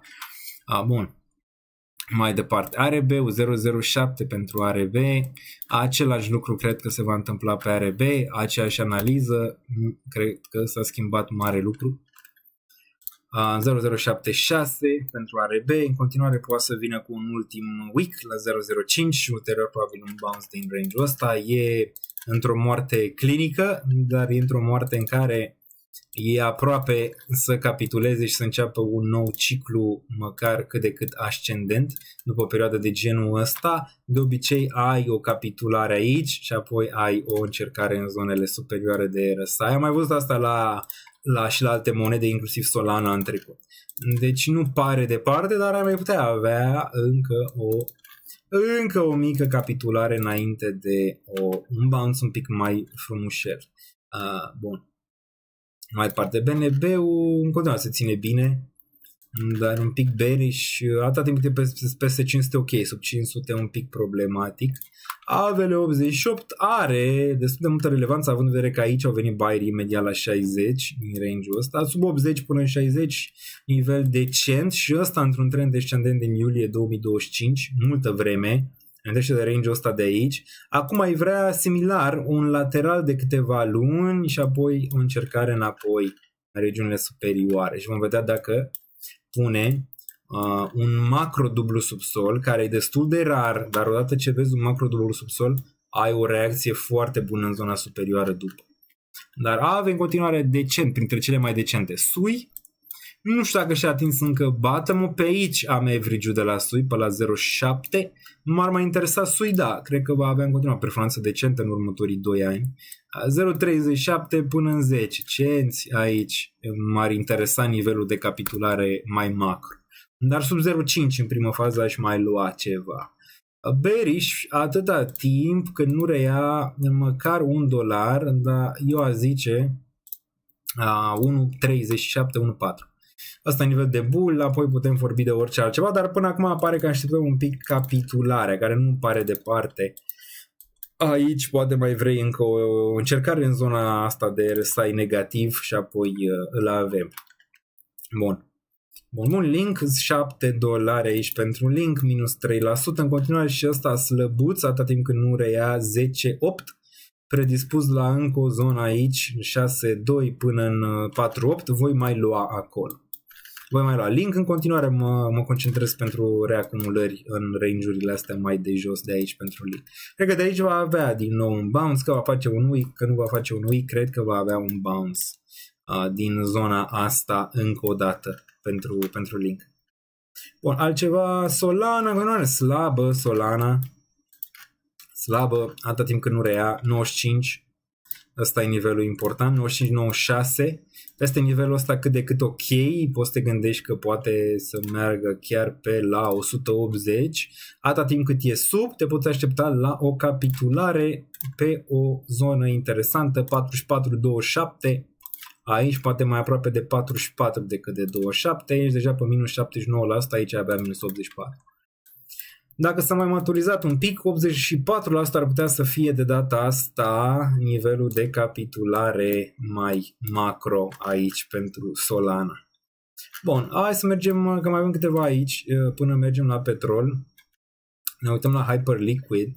Aceeași analiză pe Hyperliquid, n-ai ce vedea altceva, atâta timp cât ține zona de 50, 48-50, nu poți să-i zici mare lucru. Adică nu poți să-i zici mare lucru la nivel bearish, okay? Dar acesta poate reacumula aici pentru în sfârșit mutarea în zona la 100 plus.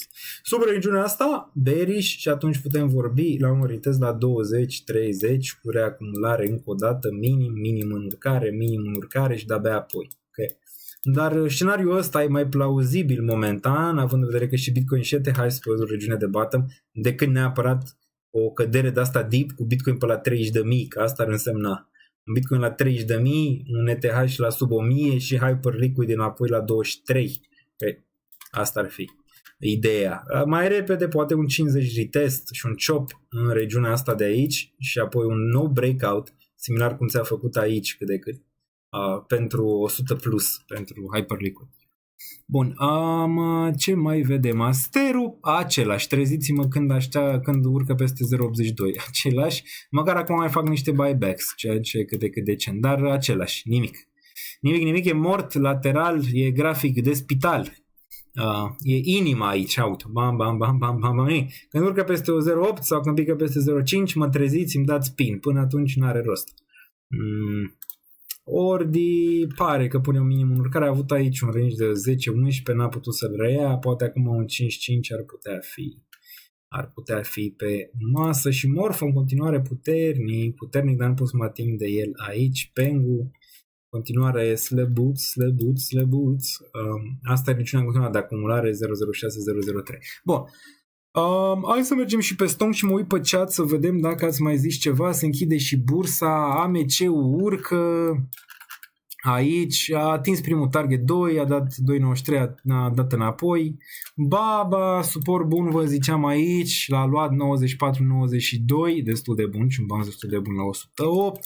Continuare poziția mea pe Baba este pe profit și pare că face un macro bottom aici, ulterior că o să va întoarce în regiunea asta, nu vând.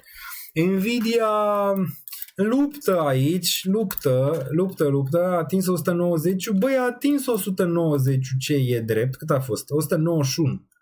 A atins 191 aici și a atins chiar 190 în iunie la final. Deci a cam atins un pic regiunea asta și a făcut bounce cum era normal.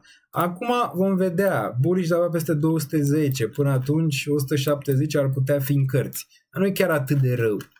Dacă te uiți la macro, minim în urcare aici în regiunea. N-aș shorta neapărat atât de mult aici Nvidia rapid. Aș shorta-o mai repede 211, poate 220 nivelurile astea de aici. În continuare se joacă la Nvidia trendul. Ce mai e? NIO, l-aștept și pe ăsta, singura acțiune pe care o am pe minus. Îmi găsiți portofoliul de acțiuni în Patreon, dar și cel de criptomonede cu average price tot și puteți vedea toate portofoliile de la început, de când am început să le acumulez. Aici aveți nivelul ăsta, e relevant, 7, 8, eu am la 9 prețul average. Continuare, cred că asta e reacumulare de așa foarte mult timp. Ulterior a trebuit măcar 16 aici pentru el. Nu e rău. Nasdaq pe verde, se închidem bursa și ieșim. Reacție bună la final de program. Hai să vedem aici, să închidem bursa pe Bloomberg. Și dacă nu mai sunt super chat-uri, ne auzim următorul, dar facem și petrolul imediat, că n-am uitat de el. Imediat, ce vin. It doesn't feel that way. They seem to be willing to jump on board. It doesn't really matter. All right, well, we get the closing bells in New York, and let's just face it, it could have been a lot worse. All of the major indices today open in the red, some of them very deep in the red, and all of them are going to finish well off the lows of the day. The Dow Jones Industrial Average among the worst performer, down about 580 points or about 1.1%. The S&P 500, which had been down as much as 1%, is going to close the day only down by about 0.3%, 74, 48, 57 to be precise. The NASDAQ Composite and the NASDAQ 100, each which were deep in the red earlier in the session, both finishing in the green, up about 0.2 to 0.3%. And the Russell 2000, Carol, that's going to end lower by about 0.9%. All right, so just shy of 1% there on the Russell. Hey, let's go back to the S&P 500. Katie, most names in that average, almost 400 to the downside today, a little bit more than 100 to the upside. So you definitely saw more of a risk-off trade, and it was just some big names, a few names maybe just altering that index. And that is exactly the story that you see when you take a look at the circle, which shows the sector performance. Information technology, that is the big green slice that you see there, higher by about 1.4% as a sector. You also saw energy, as expected, rise as well, also a gain of 1.4%. But when you look at all that red, the worst performer on the day as a sector. Ok, s-a închis bursa pe plus, ca de fiecare dată. Am văzut că sunt ceva explozii prin Iran, iar bursa a făcut spike de data asta în zona superioară.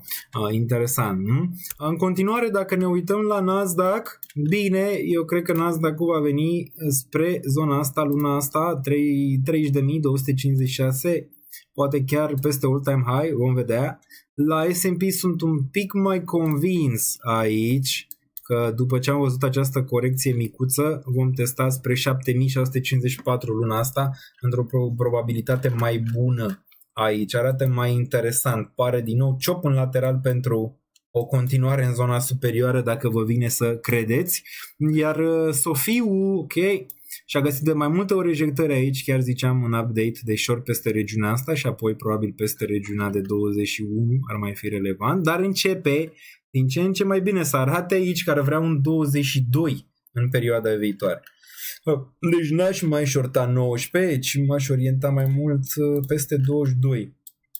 Deoarece cred că va avea o mutare în 22 în primă fază, dar dacă după mai închide din zonele astea de aici acest Sophie. SpaceX-ul cred că va avea bounce în zilele viitoare din nou. Încearcă ceea ce se cheamă minim în urcare aici pentru un bottom cât de cât structural din range-ul ăsta. De fapt, mai mult un dublu top, e un minim în scădere de fapt, dacă ne uităm mai bine, adică sub range-ul ăsta, care poate să fie un fake-out. Mare atenție, nivelul de 152, dacă îl reia, din punct de vedere, dacă rea 152 din fake-out-ul ăsta de aici, nu știu dacă are divergență bullish, nu pare că are divergență bullish, cred că vom vedea înapoi regiunea de 170 plus, poate chiar 183. Unde l-a shortat din nou? Din nou peste 200. Din nou peste 200 nivelul ăsta de aici, atât. Dacă nu. La nivel de acumulare, treziți-mă sub 100 de-abia acolo. Circle vine aproape de o intrare, 54-51 și apoi regiunile astea de aici, le-am reliefat pe toate și în Patreon. Silver și ăsta la un mic bounce aici până în 53, nimic altceva de zis. MSTR-ul, poate mă gândesc la niște shorturi aici, dacă ăsta poate să ajungă măcar până în 125 și ar putea să aibă o încercare în perioada viitoare. Moderna a atins targetul aproape chiar și de 92 și e normal să dea înapoi. A atins 67, 75, a atins toate zonele astea, normal să dea înapoi. Suportul vine la 63, un pic mai bun, 63,59. Bun, hai să vedem și pe commodities, că zicea cineva de petrol. Ne uităm pe Brent, 78 pe Brent. Nu e să zici că am reliefat nivelul ăsta de 70 ca suport, n-am dat long, din păcate, aici în ceea ce înseamnă Brent-ul, dar o idee rea nu era. Credeam că mai stă și Trump un pic până se termină campionatul mondial ca să pot să-mi formez o poziție aici, s-a dus mult mai rapid. Acum a deșortat ăsta cel mai probabil undeva aici, măcar 85-86 și 93-102. Cam pe aici e foarte posibil să shortezi dacă se întoarce, dar e improbabil. Doar ce cam ceva de genul ăsta ar face. Adică din nou dublu top, un maxim în scădere și probabil o întoarcere în zona asta. Okay. Dar aici mi-aș construi, dacă ar fi 86, 93, 102, niște poziții relevante. Aici poate era la 21 EMA de niște scalpuri micuțe peste 21 EMA. pentru petrol. Da, tot bearish rămâne aici, chiar dacă a avut reacția pe care a avut-o, tot bearish. Crude oil, similar. Crude oil ar fi undeva 91, nivelul ăsta de aici, până în 102. Cam atât, dar tot bearish rămâne, chiar dacă, da. Până luni, tac. Dacă vine asta aici, poate ar fi o idee de shortat, 84-86 în primă fază. Bun, nu ca sfat financiar, ci desigur ce aș face eu. Bun, hai să vedem dacă au fost pe chat-uri, dacă nu mai facem alte analize și ieșim imediat, doar ce suntem live de ceva timp. Timp. Bun, o părere despre OG. Imediat ne uităm. Bun, s-a închis Taraba, da, exact. Hai că pe boosters pe plus azi, parfum, azi? Doar azi ești pe plus?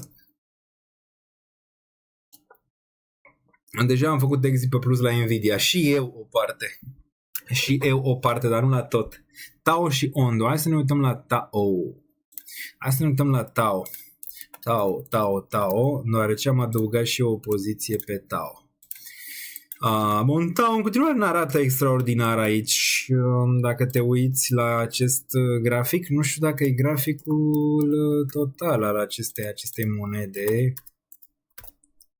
Tao, ia să vedem. Vedem pe cel de pe cripto undeva, nu e. Tao, bao. Pe cel găsim, Bitstamp arată mai bine, nu? Ok, îl analizăm pe ăsta. Ai high-ul ăsta de aici la 700. Ai low la 142. Mai rapid decât în high te duci în low, având în vedere cum arată graficul. Cred că putem vedea din nou nivelul ăsta de 170. Cred că se va tranzacționa sub 200 în perioada viitoare, după cum arată. 170 nivel bun, 140 din nou nivel bun. Și apoi vedem dacă de aici îți poate încerca din nou o mutare în zona superioară. Țineți cont că n-am mai mult de 2%, am chiar 1,8% din portofoliu în Tao, ceva undeva pe acolo, poziție din ETH, că vândusem puțin din poziția din ETH. Iar Ondo, pe care l-am luat și pe el similar, vreo 1,8% din portofoliu. Ondo, reacție bună în primă fază, în 0,47, dar pe termen scurt trebuie să țină un 0,29. Sub nivelul ăsta iarăși vom vedea 0,2 bată. Unde aș mai lua sub 0,2. Desigur până în 0,2 nu mai mă ating de Ondo, dar pare că încearcă aici cât de cât un bată mai pe termen median cel puțin, dacă ar ține nivelul ăsta Ondo. Bun, zice cam atât pentru azi, nu știu dacă mai era ceva. Obligațiune guvernamentale, poate, care au ceva urcări aici, având în vedere politica monetară din momentul de față, un pic nu știi ce se întâmplă. Obligațiunile guvernamentale urcă, se poate vedea și posibil să avem un spike dacă Trump continuă cu aceste manevre de 2 lei. Iar TLT-ul corectează, vine din nou aproape de nivelul de acumulare, 83-81, vă reamintesc, pentru amatorii de TLT, ăsta este. Bun, cam atât pentru astăzi, deja 3 ore aproape. Vă mulțumesc tuturor că ați fost aici pe chat. Mai facem analize și data viitoare. CRO din nou spre un nivel de bottom, dar nu te aștepta să ducă înapoi pe la $1. Adică e destul de sus. Dacă atinge din nou 30-50 de cenți, eu zic că e destul de decent. Oracle în continuare bearish pe Oracle. Cred că se va tranzacționa mai jos, chiar dacă urcă pe termen scurt. Mare șanse cripto în afară de BTC? Absolut, asta am vorbit până acum. Că din punctul meu de vedere, în următorul ciclu, utility va avea o performanță bună din punctul meu de vedere. Acum vom vedea dacă se va întâmpla asta sau doar Bitcoin va crește și nimic altceva. Dar sunt semne acolo că nu doar Bitcoin o să crească. Bun. Andreea Luminița, ai dat subscribe, te văd, mersi pentru subscribe. Bun. Tao, USD l-am făcut mai devreme pe Tao. Pe MXC, cea mai mare, ok, nu vom uita data viitoare pe MXC, dar din nou nu arată prea grozav, pare că se face sub 200 pe termen scurt. pe termen scurt. Bun. Alte întrebări rapid aici la final de program? Dacă nu, ne auzim săptămâna viitoare. Până atunci, Instagram, X, destul de activ, Discord-ul, l-aveți jos, aveți toate linkurile în descriere, ați văzut exchange-uri de top, aveți NordVPN, aveți Patreon, aveți tot în secțiunea de descriere. Bun. Prieten de suferință cu Paul Matic. Wow, chiar că prieten de suferință s-a dus rău de tot în jos. Bun. Daniel, salut, facem top pe BTC Inverted. Top pe BTC Inverted, te referi că dacă dăm graficul pe inversat, nu, asta te referi, și facem așa, invert scale. Cam asta, ți-ară și ție, cam asta e. Ce ai zice de graficul ăsta, nu? Aici că se duce în sus, gen adică în jos, că aici e 19.000, de exemplu, sau ce ai zice? Deci dacă e graficul inversat, din punctul meu de vedere încă e bearish dacă te uiți la el, nu? Macro. Și spui că orică asta e doar un bounce de moment și te vei întoarce măcar aici. Adică asta e nivel de rezistență până în 54.000, se poate vedea de ce, de aici. Și apoi te întorci să retestezi nivelul de 102.96, adică nivelul ăsta de aici și poate chiar sub. Dacă ăsta ar fi un grafic de shitcoin, cam asta s-ar tranzacționa mai departe. Nu e așa? Adică 137 înapoi și peste regiunea asta de aici. Dar nu cred că va face asta, ci va face ce face un shitcoin de obicei, adică un lateral de genul ăsta înainte să spice. Și am văzut în cazuri de monede care au făcut asta. Asta ar însemna un lateral aici între 60 și 100 și ceva de mii, până când vezi asta, ok. Până când vezi în sfârșit un breakout cu un target pe la 300 de mii, 250 de mii, habar n-am. Dar o idee bună să ne mutăm și pe inverted. Ok, cam atât pentru astăzi. Vă mulțumesc tuturor că ați fost pe live. Vă salut și pe cei din reluare. Rămânem pe poziții. Nimic nu o să mă facă să plec din cripto, din acțiuni, din investiții în general. Absolut nimic. Am răbdare de sfânt până la capăt și eu cred că rezultatele vor veni, desigur, în timp. Stay safe, much love.